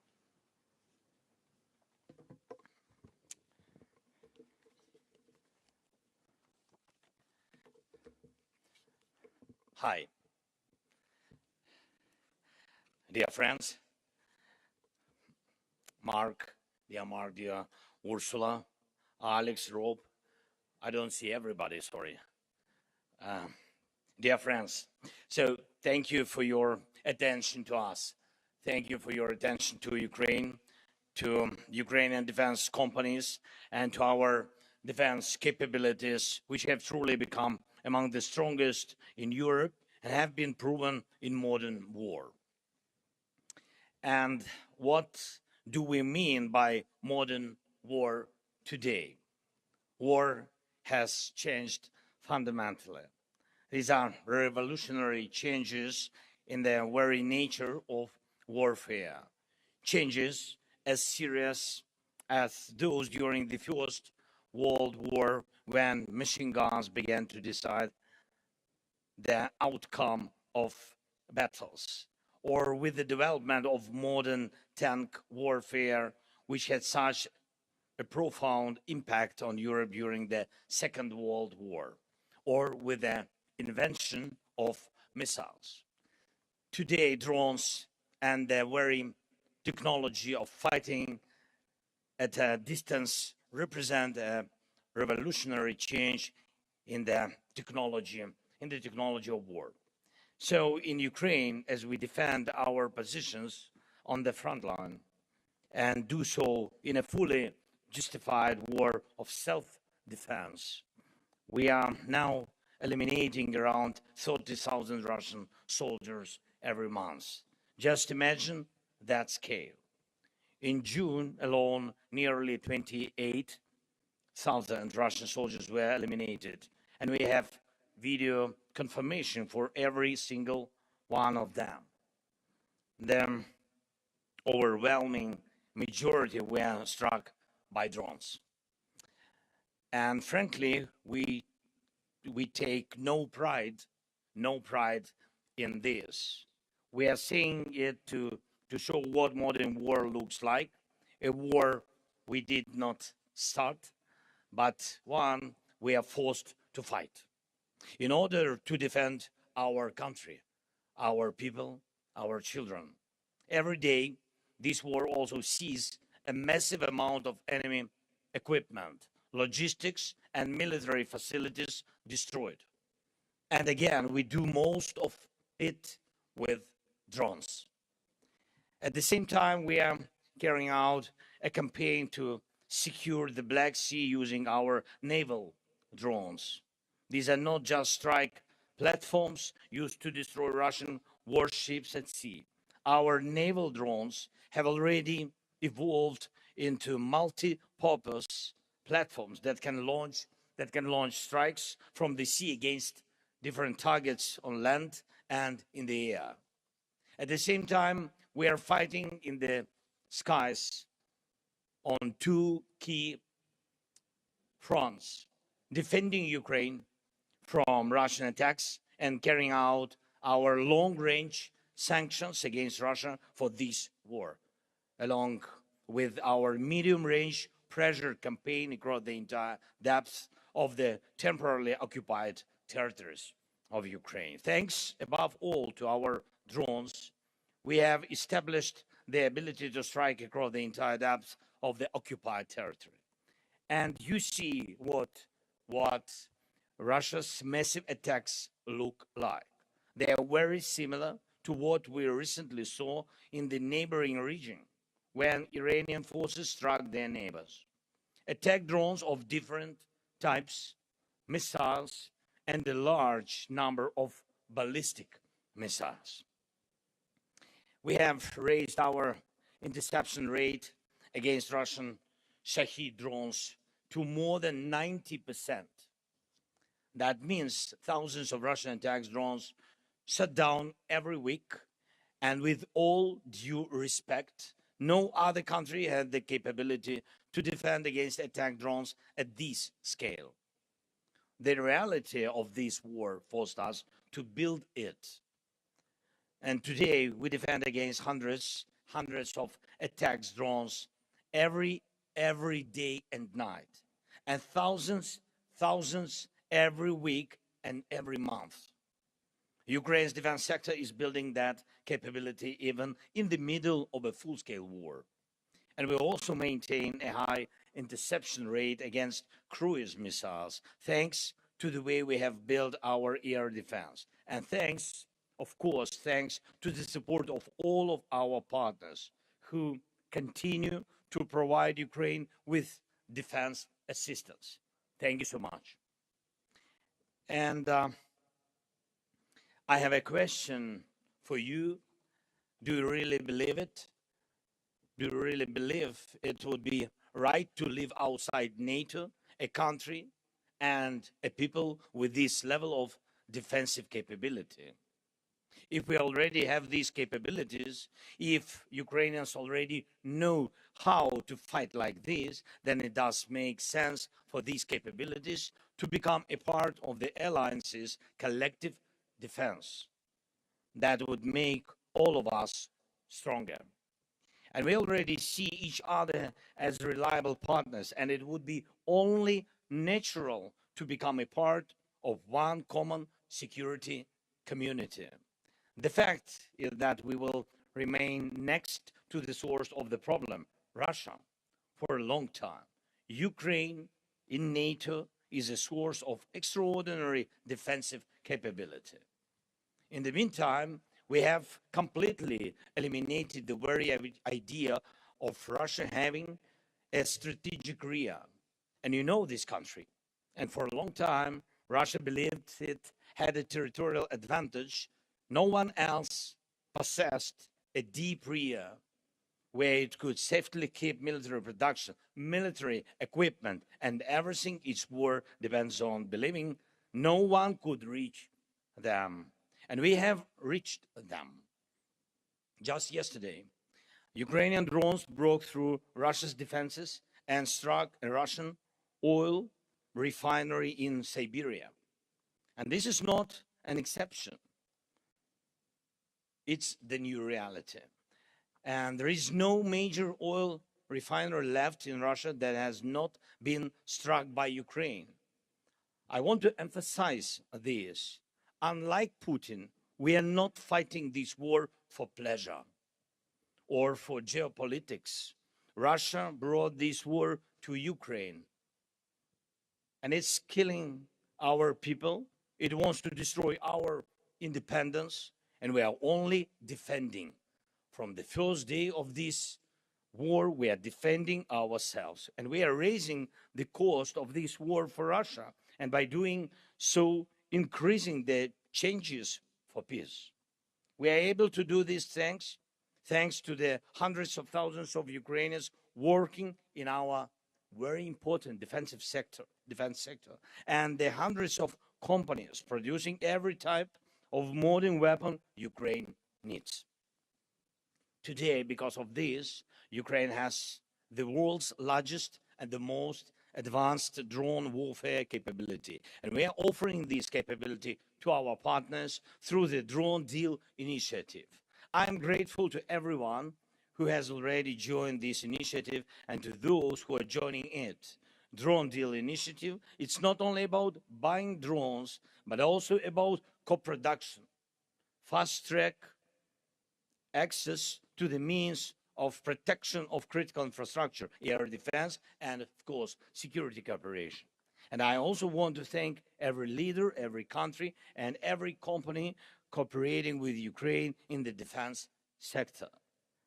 The European Union, Turkey, NATO countries, as well as countries such as Azerbaijan and the Gulf states and other friends are already our strong partners. And I hope our cooperation will provide our nations with reliable protection against threats. The one thing we still need to do here in Europe is build a strong defense against Russia's ballistic missiles. This is a big challenge, it's true. This is Russia's last major advantage. And as well, and as we have seen from the wars in the Middle East and the Gulf, this is an issue of global importance. And I believe Europe urgently needs its own capability to produce anti-ballistic systems and the missiles they require. We all value the Patriot system. It's an excellent system, and there are others as well, but today's wars have shown that current Patriot production is not enough to meet the growing demand for protection against ballistic missiles. That is a fact. And we must respond to that fact. Those who defend life need more Patriots. We have also discussed Patriot production licenses with our American partners, and I ask you to support our efforts to make this happen. And one final point. As I said, Europe needs its own effective anti-ballistic systems and missiles. And this work is already underway. And I urge all of you and all our partners to give it the attention it deserves. And this cannot wait until 2030 or beyond. Europe needs affordable, mass-produced anti-ballistic systems as soon as possible. In fact, today. And I'm sure you agree with me, this is not about maximizing profits for governments or for industry, and it's about providing the strongest possible protection, first of all. Protections for hundreds of millions of Europeans. And that protection is needed today, not years from now. We work on developing the anti-ballistic coalition, and I hope it will deliver real strong results. While this war continues, please help us get more air defense missiles. This is our top priority right now. We are capable of doing everything else ourselves. But when it comes to air defense, we need our partners' determination. Please, let more determination and more decisions for air defense be one of the key outcomes of this NATO summit in Ankara. And I encourage all of you and all our NATO partners to work closely with us, with Ukraine, to develop modern defense capabilities and protection against every type of drone threat. Thank you. Thanks to everyone who is helping us, helping protect lives. And I cannot finish without my appreciation of the position of the leaders of the countries who have clearly stated Ukraine belongs in NATO because NATO with Ukraine is the alliance for the future. The alliance of today must be up to the challenges of the modern world. With Ukraine, with the strength of our defense industry, and most importantly, the resilience and experience of our people. And I'm proud of our people, and I'm proud of Ukraine. Thanks, friends, again for invitation. Slava Ukraini!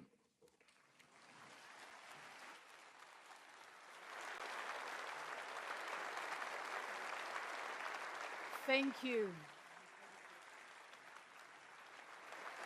Ladies and gentlemen, a very big round of applause for the President of Ukraine, Volodymyr Zelensky. Thank you very much indeed, President Zelensky, for your powerful speech and speaking to us here in Ankara today.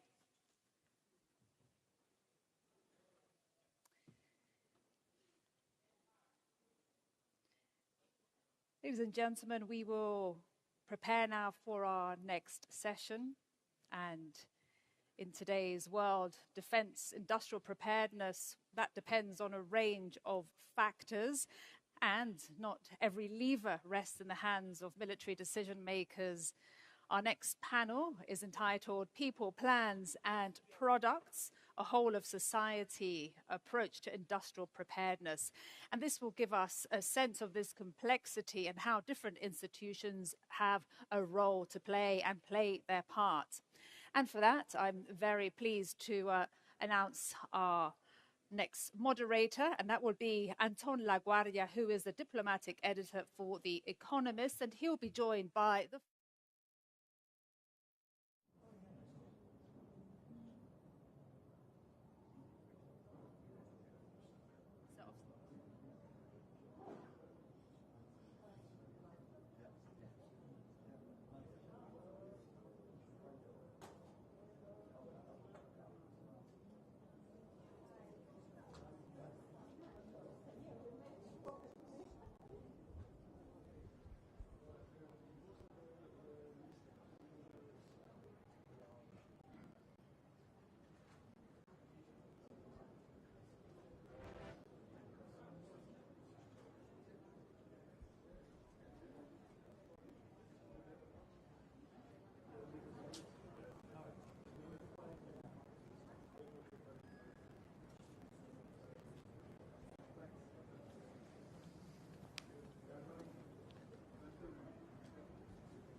Good afternoon. Good afternoon. Volodymyr, shall we close the door? Great. Thank you. Volodymyr, great to see you, and welcome to the NATO Summit. What we are seeing over the last couple of months is what you guys are doing. it is really courageous. You are successful in hitting the Russian energy infrastructure, the Russian defense infrastructure, deep inside Russia. As you said in your speech, Putin is willing to sacrifice up to 30, some months even 35,000 of his own men being killed on the battlefield. Can you imagine the enormous loss this is for families and everyone? This is what the Russian president is willing to do. But militarily, it is crucial that you have these successes. Then on the front line, I mean, only 4 or 5 months ago, you still saw the Russians making gains, and now it is much less so. You are much more successful also on the front line. I think there's one big issue we have to work on. That's air defense, air defense, air defense. Making sure your cities, your vital infrastructure is protected. And by the way, when I list all the issues Russia is facing, one of the most important ones is what you're doing to their economy. The economy is in a very bad shape in Russia. So maybe just one message. Let me repeat what I said when I visited with the ambassadors of NATO in Kiev. If you are a young man in Russia today and you contemplate to join the military, you might be one of those 30,000. This month, next month, the months after, you know that your president in Russia, Vladimir Vladimirovich Putin, is willing to sacrifice you. So think about it again before you join the military. And again, thank you for being here and being such an incredible leader and friend. Thank you so much. Thank you, dear Mark. Thank you, you personally, and thanks to President Erdogan and for the invitation to NATO Summit. Thank you for this opening forum, which is very important, Defense Industry Forum. Thank you for organization, and this is important, and I hope that our companies, not everybody, because we have hundreds of the companies, but some representatives of our sector, defense sector, will present what they do, how they do, and I think this is very important to share all this experience with partners. The second point, I agree with Mark, absolutely. We can speak about different initiatives which are important for Ukraine, Danish initiative, Czech initiative, anti-ballistic, the new initiative, but Mark is absolutely, first of all, is very helpful with the Pearl program. Thank you very much. Because of this program, we can get maybe sometimes not too much, but anyway, PAC-3, PAC-2 missiles from the United States. And tomorrow we will speak about different topics with President Trump and also about this. But also what is important is today to find a way how to get as quick as possible, as much as possible, missiles for Patriot systems. This is the most important thing. We will discuss with Mark this topic. We understand who is not only Americans, by the way, from our friends, they have these possibilities, and we need it very much, and it's urgent topic for us. I think you saw all these attacks from Russia, each day attacks. It's true that they begin to be weak on the battlefield. Russians, and they still a lot of soldiers, and still we have to defend our soldiers also. When we speak about defending, when we speak about air defense, we need it for civilians, but also for our army. We need them to defend them. And of course, we see that the weakness of Russia, we feel it, but it's not enough. We need more pressure, more anti-ballistic, and more sanctions on Russia. Thank you so much.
Sola!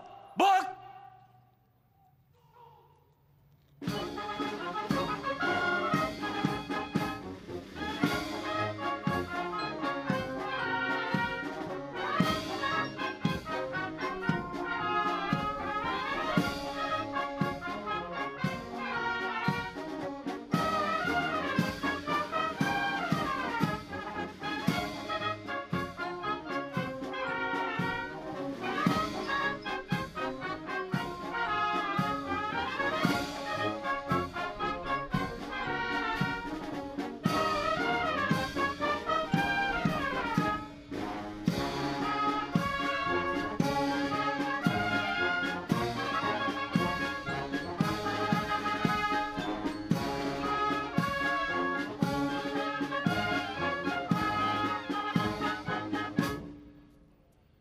Merhaba asker.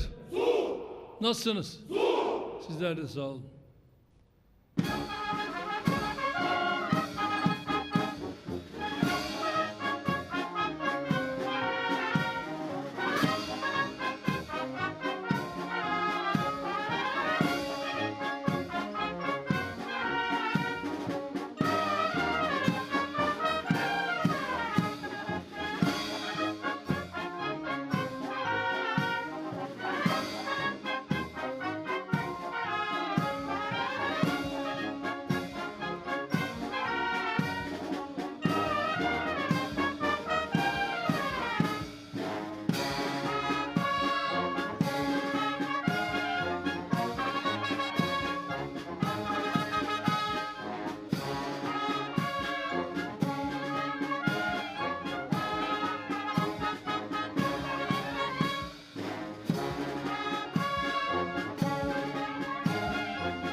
Sağ duruş!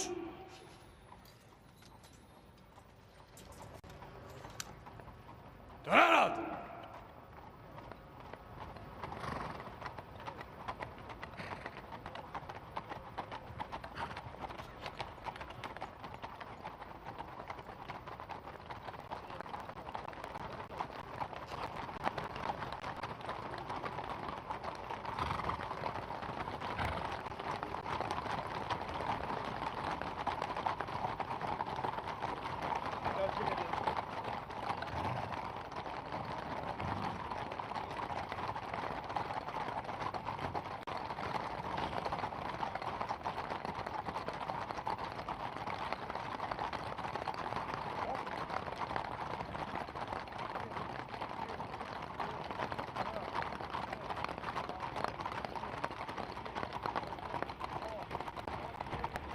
Noktası! Selam! Dur!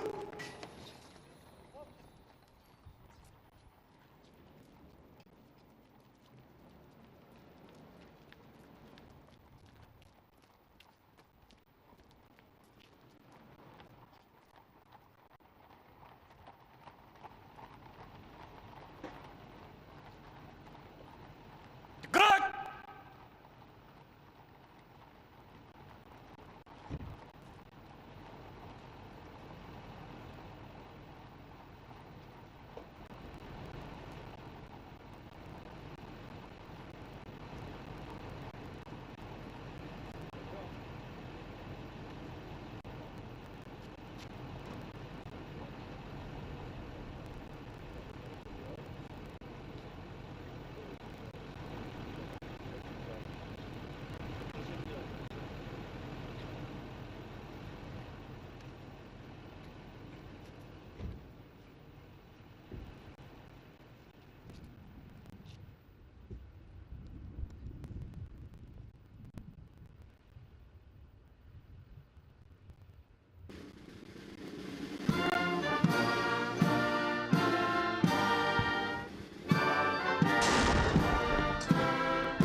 Merhaba, asker.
Okay.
Öncelikle NATO Liderler Zirvesi'nde değerli dostumla Ankara'da bir arada olmak bizlere ayrı bir güç katmıştır. Kendilerine hoş geldiniz diyorum. First here, on the occasion of the NATO Summit, I would like to welcome my valuable friend, Mr. President Trump, who has participated here today with us and added strength to the summit that we are convening for. Ve bu ziyaretin ne kadar önemli olduğunu özellikle ifade etmek istiyorum. And I would like to express how important this summit is that we are here gathering for. NATO Liderler Zirvesi'nin bugün Ankara'da yapılıyor olması ve tüm liderlerin şu anda ülkemizde bir araya gelmesi, yarın değerli dostum Sayın Trump'la birlikte olması bizlere ayrı bir güç katacaktır. The fact that we are convening here today for the NATO Ankara Summit and that all the leaders are arriving and tomorrow with the presence of President Trump, which will be adding might and strength to our summit. Kendilerine tekrar hoş geldiniz diyorum. Once again, I would like to say welcome, Mr. President. Well, I want to thank you very much. As everybody knows, it's been very much reported. We are great friends. The president has done an incredible job just landing at the airport, to see such a beautiful airport and to have a building named after me. I was very happy about that. That was very nice. The airport is absolutely beautiful. The roads coming in were brand new and beautiful, and you've been a great leader and a respected leader all over the world, and we really do. We've had right from the beginning good chemistry. We've had a very special relationship. Turkey has become, under the president, a very powerful country militarily. People don't know how powerful, actually. They have a lot of our equipment, and they have a lot of great soldiers, and they're really somebody to be reckoned with. And the nice part is that because of the relationship that we have, it's all gone very well. I just want to say that I have a lot of respect for the president, and I think it's really to the benefit of both countries. We're going to be talking today about trade. We're going to be talking about other things having to do with the military, lots of different things. Probably we'll mention Iran, where we have essentially decimated their military. They cannot have a nuclear weapon. And we're going to have some very good discussions. But we do a lot of trade with Turkey. We make great things, and they make great things. And we've had a very, very it's had a very big impact on both of our countries. So I just want to tell you that it's an honor to be with you, and we're going to have a lot of good meetings. We're going to have good dinners, good food. We're going to have a good time, but mostly we're going to have a lot of work, and we're going to do good things for our countries. Thank you very much, Mr. President. Thank you. Sayın Cumhurbaşkanım, havaalanına kadar geldiniz. Çok teşekkür ediyoruz o yüzden. Çok uzun süren bir dostluğumuz var biliyorsunuz. Son derece saygı duyduğum, yakın bulduğum bir insansınız. Buradaki buluşmalarımızda, görüşmelerimizde 3 konudan bahsedeceğiz. Askeri, ticari ve bir de İran konusundan bahsedeceğiz. Gerçekten çok güçlüsünüz. Çok güçlü askeri ve silah sanayi açısından çok güçlü bir yerdesiniz şu anda. Dolayısıyla teşekkür ediyorum ve çok iyi bir vakit geçirdiğinize inanıyorum. Thank you. Very much. Okay. Mr. President, are you going to sell F-35s to Turkey, and what about the legal restrictions? Well, it's a decision we're going to make. We have a very good relationship. I would think that many people, I can tell you, many people, including the people sitting right here, thinks, why wouldn't we do that? We have a better relationship with Turkey, and Turkey's been in many ways much more loyal than other countries that we think would be loyal. So, yeah, it's something certainly we would consider. It's a great plane. It's the best, currently the best plane by far. And it's certainly something we will consider, yeah. Yes, Daniel, please.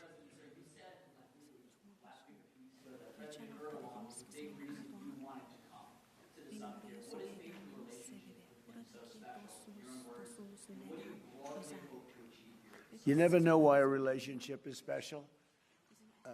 Some people you get along with, and some people you don't. Sometimes you get along with the toughest people, like him, and sometimes you don't get along with the weakest, most pathetic people. You just don't get along. Maybe you don't respect them, but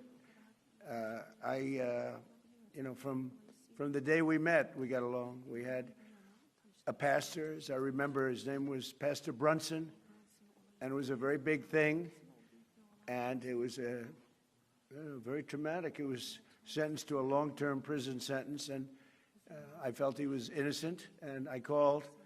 Other people called. They got nowhere. I called the president, and he released him immediately. It was something that the evangelical community will never forget, and because he was a good man, Pastor Brunson. So, just things like that, we just it's always worked out. And I think it's been from the very beginning, from the first moment. I said it before, it's a chemistry that works between us. There are those that I don't have a good chemistry with, I will tell you that. And we work that out too.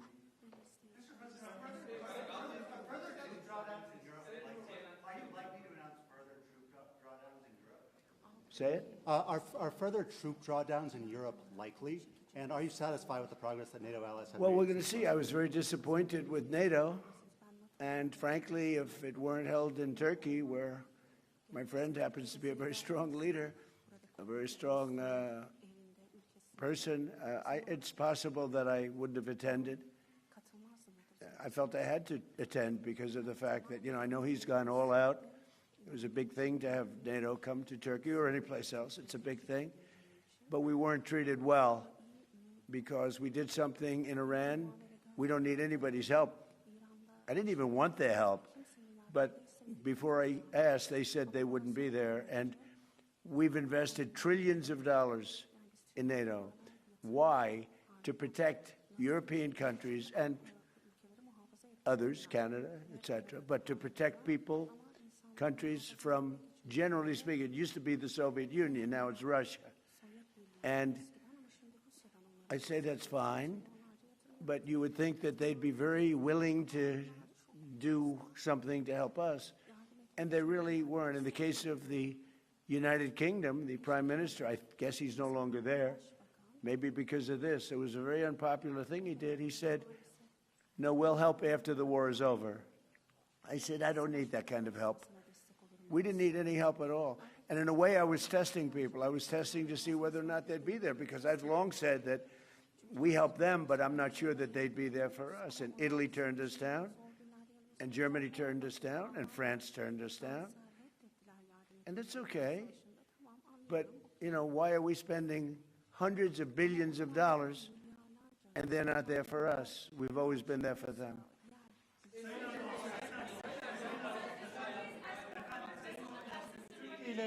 Türkiye ile Suriye arasında Türkiye'de efendim.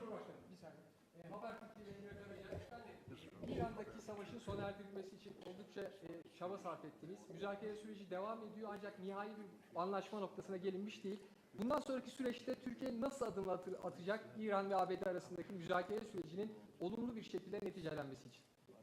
Bu süreçte yine aynı şekilde bizler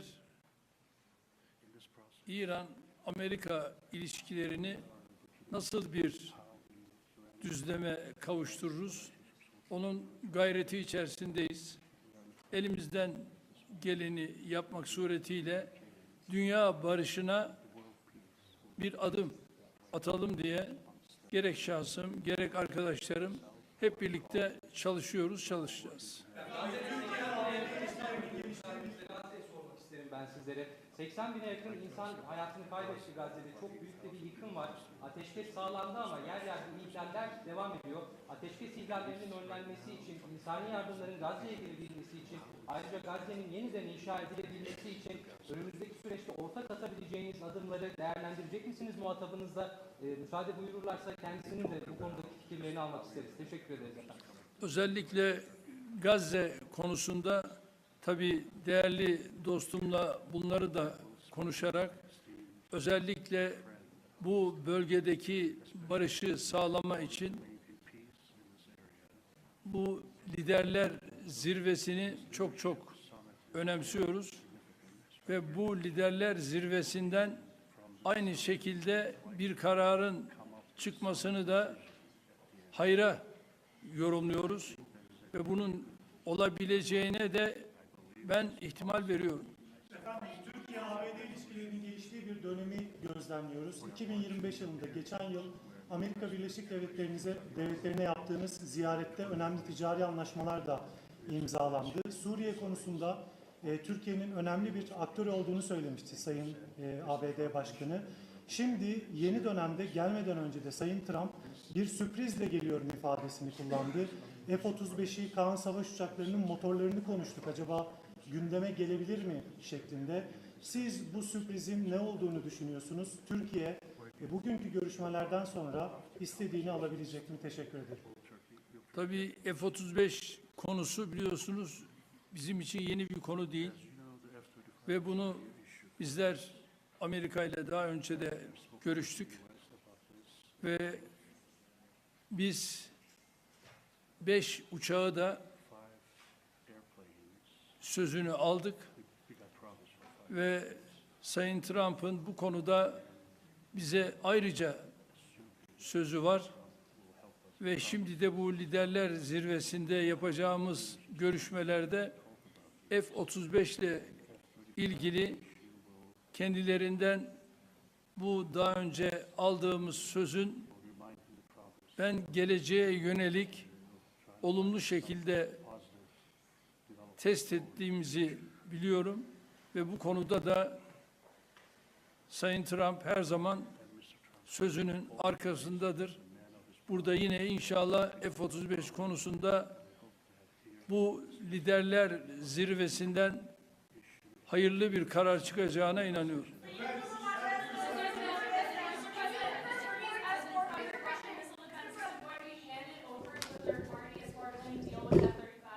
What does that mean? Is it going to be handed over to a third party?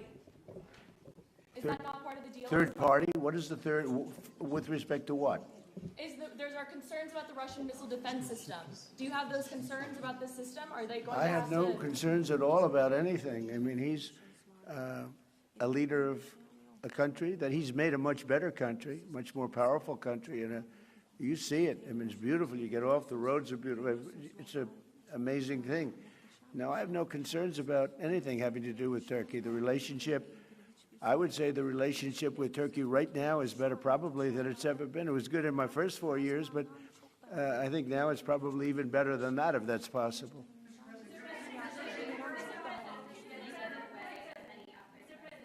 Sir, U.S. military and Turkish military constitute a really strong and large military base for NATO.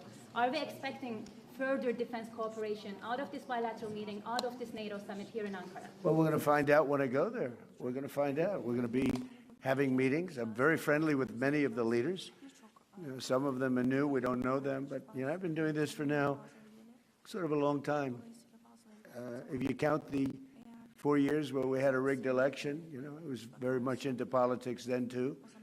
But I spent the first 4 years. I spent 4 years in a little different state.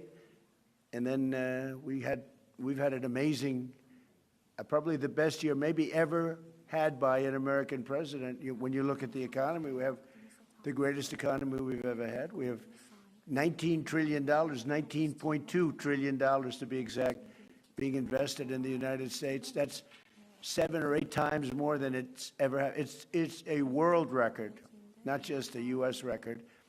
And I just read where, in fact, coming over, I was in the car with those beautiful horses, those great riders, those great soldiers, and it came over the wires that Toyota is moving out of Mexico into the United States and building one of the biggest truck and car plants ever built. It's amazing. That's what tariffs do, if properly used. And so we've never had a more exceptional economy or potential economy. There's never been anything like it. Under the last administration, they did much less than $1 trillion of investment coming in. And we're at $19.2 trillion in actually the first 12 months, because that's where it's, you know, really, so we're there a year and a half, so that number is now substantially higher. But 19.2 trillion, Scott, for a period of 12 months. Nobody's ever seen anything like that. So we have by far the greatest economy. We have more jobs right now in the United States than ever before. And we have a great relationship with some countries on trade, and Turkey happens to be one of them.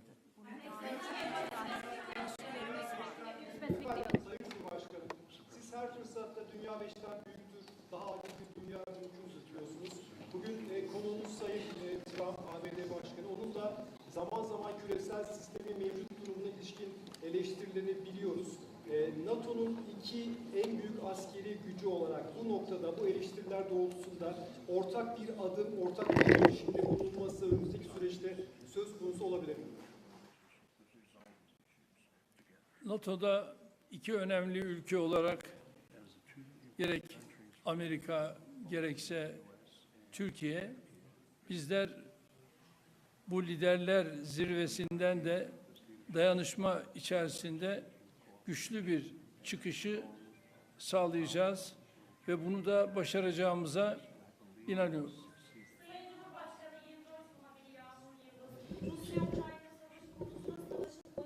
Bu yana arabuluculuk tesis ettiğiniz, 2 ülkenin Dışişleri Bakanlarını Antalya Diplomasi Forumu'nda bir araya getirdiniz.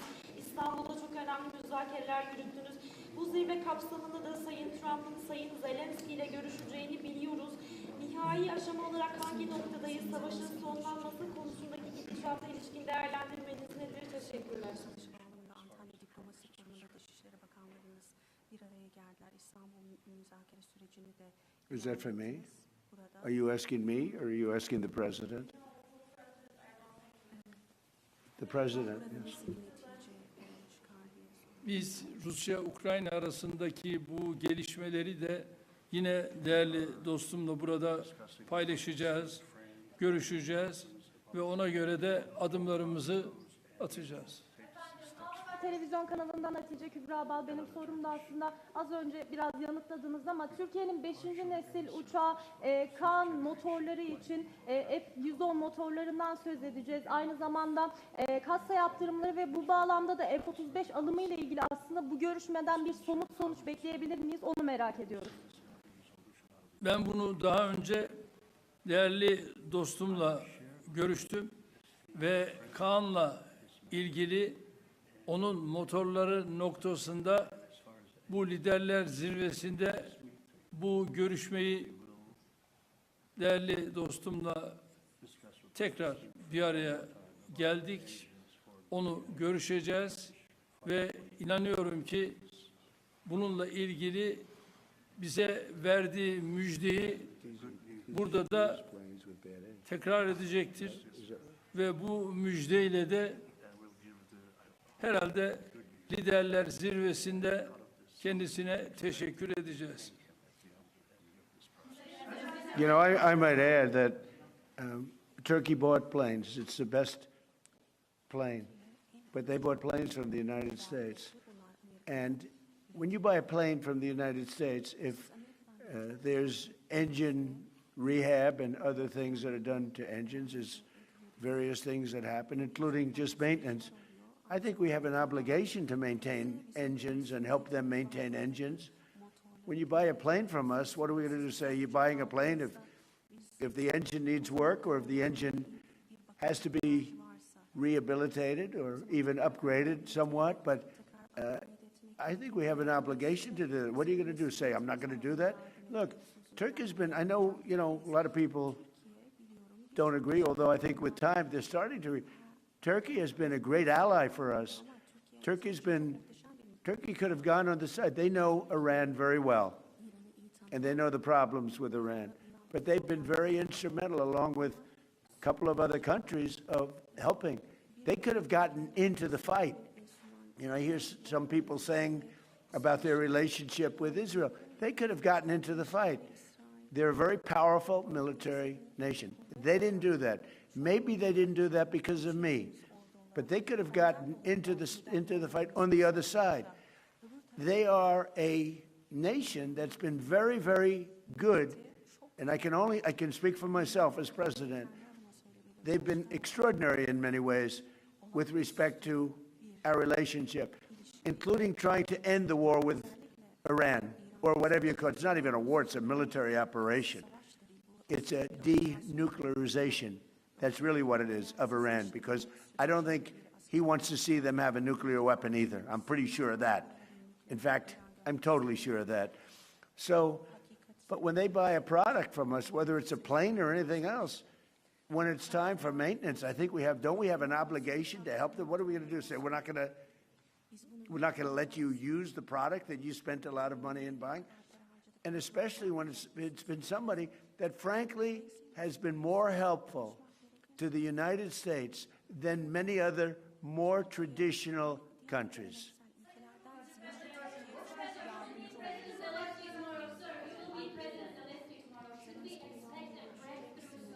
I do. I had a very good talk with President Putin, who, by the way, has a lot of respect for President Erdogan, a lot of respect for him. We had a long talk yesterday. It lasted a long time, and I also spoke with President Zelensky right after that. I think they both want to make a deal. It's too bad it took so long, but I think there's going to be something's going to come out, and the president's also helping us with that. But I think there's something. You know, I settled 8 wars, and I think we're going to be settling a 9th. It doesn't seem likely now, but sometimes with war, I see when it's least likely, that's when it happens. I had a very good talk with President Putin. I had a very good talk with, I would say, as a combination. A lot of times I'd do well with Putin, and Zelensky would be a problem, or vice versa. Zelensky would be great, and Putin would be. They both want to get it settled now. More than that, that's all I do in my life is deals. I know deals. And I think we're going to get it settled, hopefully soon. Last month, 35,000, mostly soldiers, died. The month before that, it was 24,000. The month before that, it was 27,000. And the month before that, it was 29,000. But last month, it was 35,000 young soldiers, mostly soldiers, died. And that's crazy.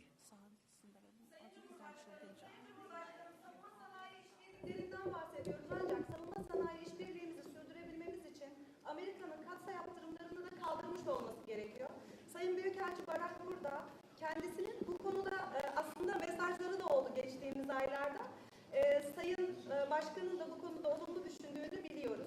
Hem ticaret hacmi hedefine ulaşmak hem de NATO zirvesinde burada Sayın Trump gelmeden önce de açıkladılar. Aslında Türkiye'nin hatırıyla zirveye katıldığını da açıkladılar ama aynı zamanda kasa yaptırımlarının Türkiye'ye uygulanıyor olmasında bir tezat olduğu düşünülüyor. Bu noktada, bu görüşmede artık somut bir netice Ayrıca siz bunu gündeme taşıyacaksınızdır. Muhtemelen Sayın Başkanım da bu konudaki düşüncelerini de alabilirsem mutlu olurum. Teşekkür ediyorum. I can tell you, we're going to be taking the sanctions off. Okay? I don't want him to waste his time answering that question because we're working very closely with Marco Rubio, a very famous man, great Secretary of State, and with Scott Bessent, and with Pete and everybody else. We're going to be taking the sanctions off. It's time to do that. Okay? We don't want to sanction friends. It's very simple. There's plenty of people we can sanction, and we are sanctioned. We don't want to sanction friends. And because of the president, you know, we have a very good relationship with the new leader of Syria, and he's done an amazing job. In a year and a half, he's pulled the whole country together. And I have a very great relationship with him. And somebody said, well, he's pretty rough to put him there. I approved him along with the president. We were the two that really wanted him. And he's done a great job. He's done a great job. He's pulled it together. Not an easy job. Post yesterday with respect to Prime Minister Maloney, that True Social post with the restraining order. Oh, I don't know. I think she's a nice person, actually. We've had a good, we had a bad relationship. It became a little bad because she refused to help us. Again, I didn't put a heavy press on her, but she refused to get involved with the Hormuz Strait, or you could also say just Iran. She refused to get involved. So it soured my relationship with her a little bit. But I like her. I think she's a nice person, actually. But I think she made a mistake. You know, they get a lot of their oil from, we don't get any of it. We have a lot of oil. The United States has more oil than anybody. And when you add Venezuela to it, it's like we have far more oil than anybody. We don't need the straits. We do this because we think it's an important thing to do. But she just wasn't there for us. And I wasn't happy about that. You can imagine, I wasn't happy about that.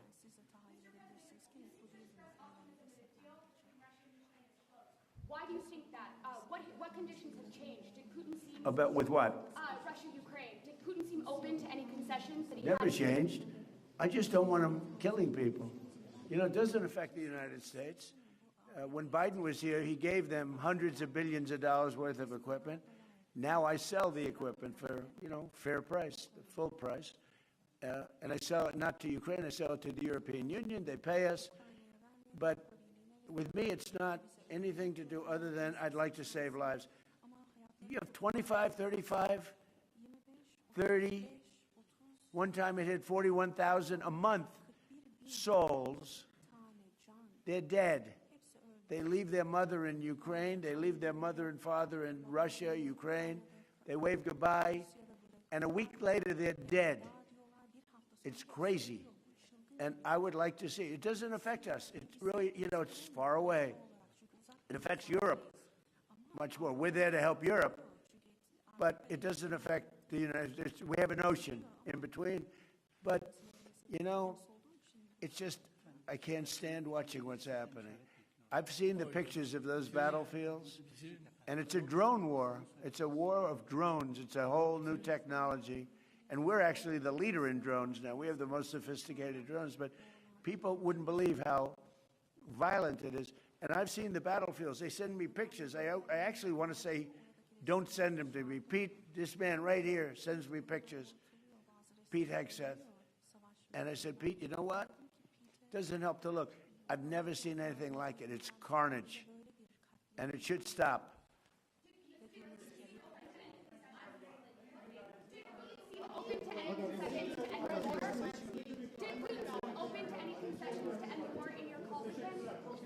I get along very well with both, and we're going to get it settled. And President Erdogan's helping us get it settled, as he's helping with Iran.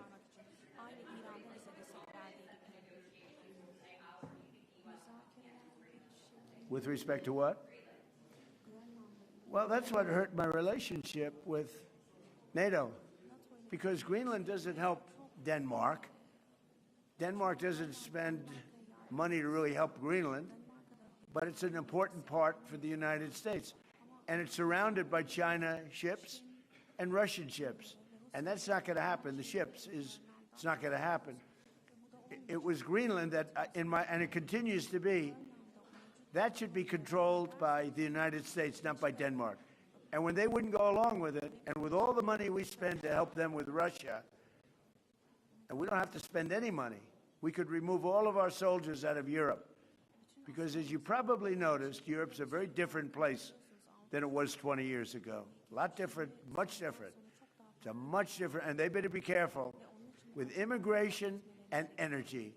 If they're not careful with those two things, you're not going to have a Europe anymore. Okay, thank you very much, everybody. Değerli arkadaşlar,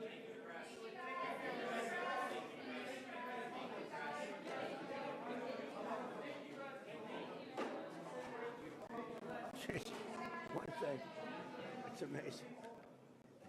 It's amazing. Harika gerçekten. İnanılmaz bir şey yani.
Pa mi smo uvijek zastupali, to je od pamtivijeka načelo slobode plovidbe i sigurnosti, da je sloboda sigurnosti svaka zemlja i članica međunarodne zajednice Ujedinjenih naroda. Dakle, imamo jednaku odgovornost i sloboda plovidbe bi trebala biti zajamčena, ali o tome naravno se može razgovarati. Ali za nas je apsolutno sloboda, sigurnost i sloboda plovidbe glavni prioritet.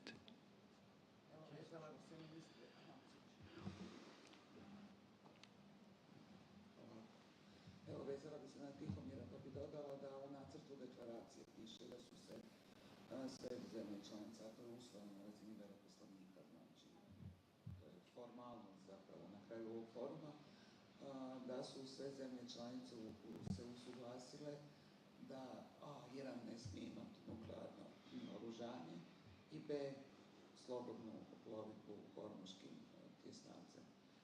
Što bi to značilo na razini cijelog saveza? Kako vi to vidite? Pa vidim kao jedan napredak i upravo ovaj današnji summit, ovogodišnji summit pridonosi jedinstvu, jačanju jedinstva, transatlantske suradnje i ono što je, kada govorimo o obrani i sigurnosti, Europe i Sjedinjenih Američkih Država, niti Sjedinjene Američke Države mogu bez Europu, niti je Europa bez Sjedinjenih Američkih Država, ali vi ste vidjeli u zadnjih mjeseci, počev od one subote 28. veljače, što se sve događalo i koliko smo bili zabrinuti upravo i zbog hormuškog tjesnaca koji je bio zatvoren i koliko su građani, koliko je Hrvatska, naravno isto kao i sve druge države, koliko je vlada bila angažirana u smanjivanju, u pridonošenju, smanjivanju utjecaja, negativnih implikacija na ono što se događalo, dakle, zbog hormuškog tjesnaca, to je visoka cijena energetske derivate, energenata općenito.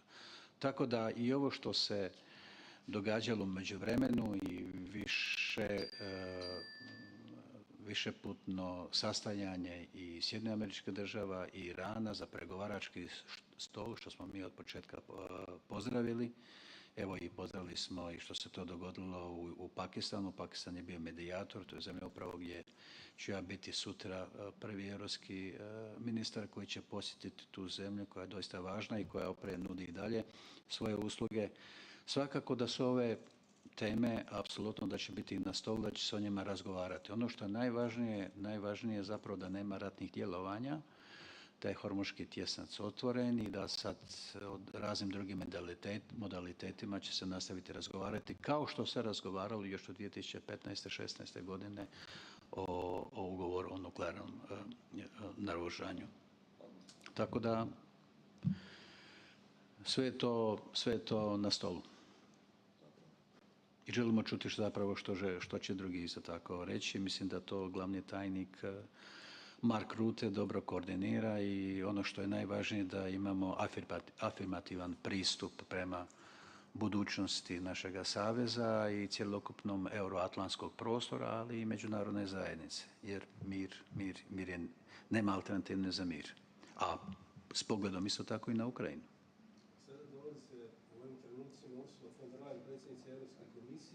I predsjednik Europskog vijeća.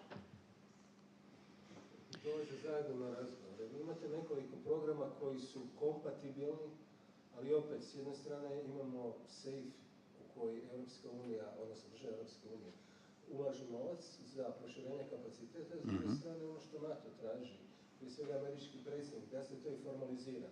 Tako se samo prisjetimo da je prošli tjedan dok je bio u Washingtonu, glavni tajnik Rutte rekao da se Vladimir Putin nikako ne boji preuzetih obveza, nego njihovih izvršavanja. Smatrate li vi i vaši kolega na ovim sastancima da zaista se izvršavaju obveze koje su preuzete u Hagu i s druge strane da je to dobar tempo, odnosno da se to događa na vrijeme? Pa vaše pitanje je apsolutno u redu, jer ono zapravo prati dinamiku svega onoga što se događa u ovoj vrlo izazovnom vremenu s kojima gdje smo suočeni sa velikom krizom na Bliskom istoku i naravno ratom, agresijom Rusije na Ukrajinu, ali o svemu trebamo razgovarati i razgovarat ćemo. Ja mislim da jesmo, da je tu NATO savez apsolutno ispunio svoje obveze i da je tu gospodin glavni tajnik u pravu. Možda još jedno neizbježno pitanje, ministre, to smo pitali i ministra Anušića prije 2-3 sata. Jeste li, s obzirom da na samitu Hrvatska predstavlja predsjednik, odnosno uvijek predstavlja predsjednik Republike, jeste li vaše stavove usuglasili sa uredom njegovim? Pa vidite, kad govorimo o stavovima, sve ono što radi se za predsjednika države, za predsjednika Sabora, za predsjednika vlade, to radi Ministarstvo vanjskih i europskih poslova, to je zajednički servis, to je zajedničko tijelo koje priprema materijale. Vi ste spomenuli da je sve i ova deklaracija dogovorena na razini veleposlanika, prema tome tu nema nekakvih posebnih iznenađenja. Kada govorimo o vanjskoj politici, onda znate da je predsjednik vlade apsolutno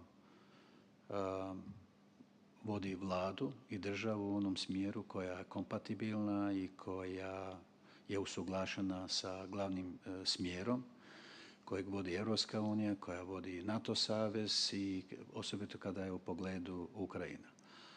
Predsjednikovi istupi nekad odudaraju od tog smjera, tako da idemo vidjeti što će predsjednik isto tako sutra reći. Nadamo se da neće biti iznenađenja. Znači niste upoznati sa onim što će... Ja ne znam što će predsjednik govoriti. Ja znam što je Ministarstvo vanjskih i europskih poslova radilo. Radimo zajedno s našim saveznicima, s našim partnerima, prije svega sa saveznicima. To je jedna uobičajena diplomatska aktivnost gdje naše stalno predstavništvo u Briselu radi, priprema i čak i predlaže usuglašeno onaj narativ koji je narativ NATO saveza i koji ne bi trebao odskakati. Hoće li predsjednik doći u situaciju da kaže nešto drugo? Ja to ne znam. Dakle, kada dođe na red predsjednika govoriti, onda će on reći, hoće on pročitati ili će ono što mu je pripremljeno u 3 minute ili će reći nešto drugo, ja to ne znam. Ali mi znamo koji je stav nas kao zemlje članice, lojalne članice NATO saveza, dakle i svih onih vrijednosti koje smo preuzeli našim članstvom u NATO savezu. A o drugome ja ne mogu govoriti koji će biti njegov nastup.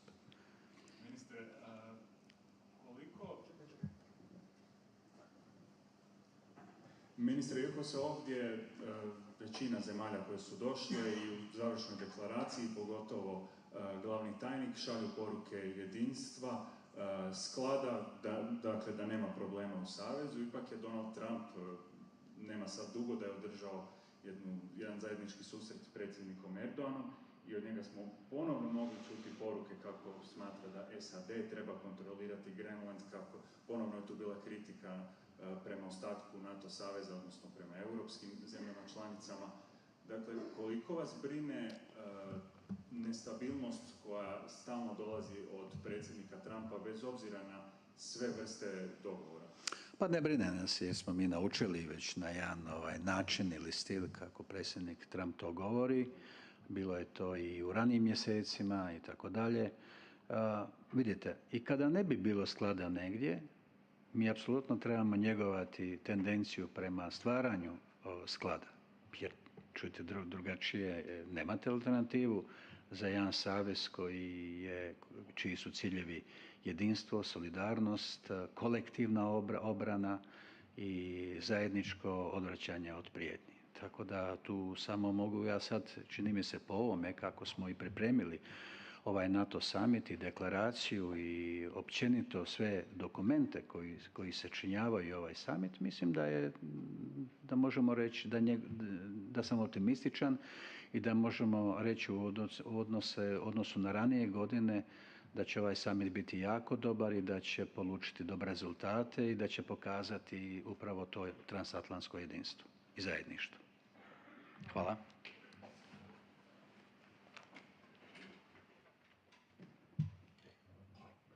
Doviđenja, bo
Okay, good evening, both of you.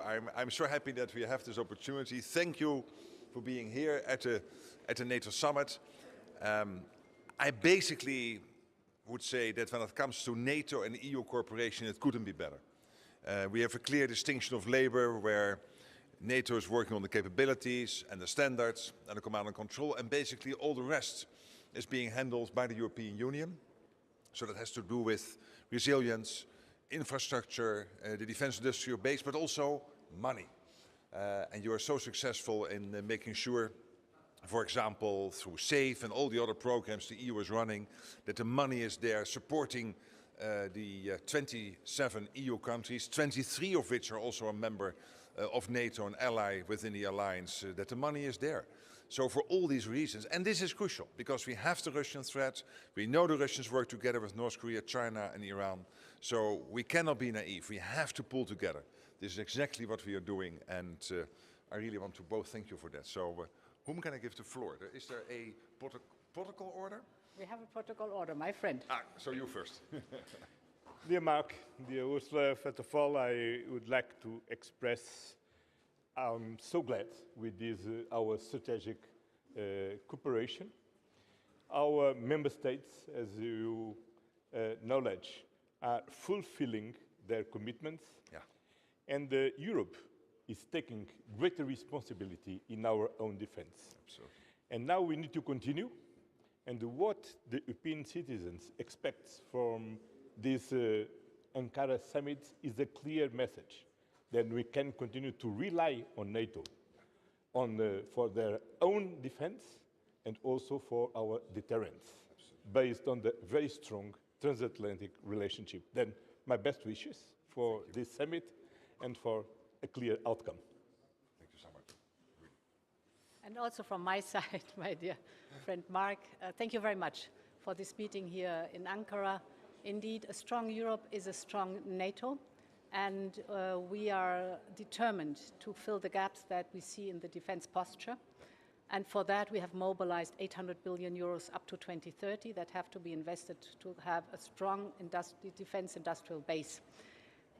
Not only do we want a strong defense industrial base, but also we want more joint venture with Ukraine, because they are highly innovative and battlefield experience.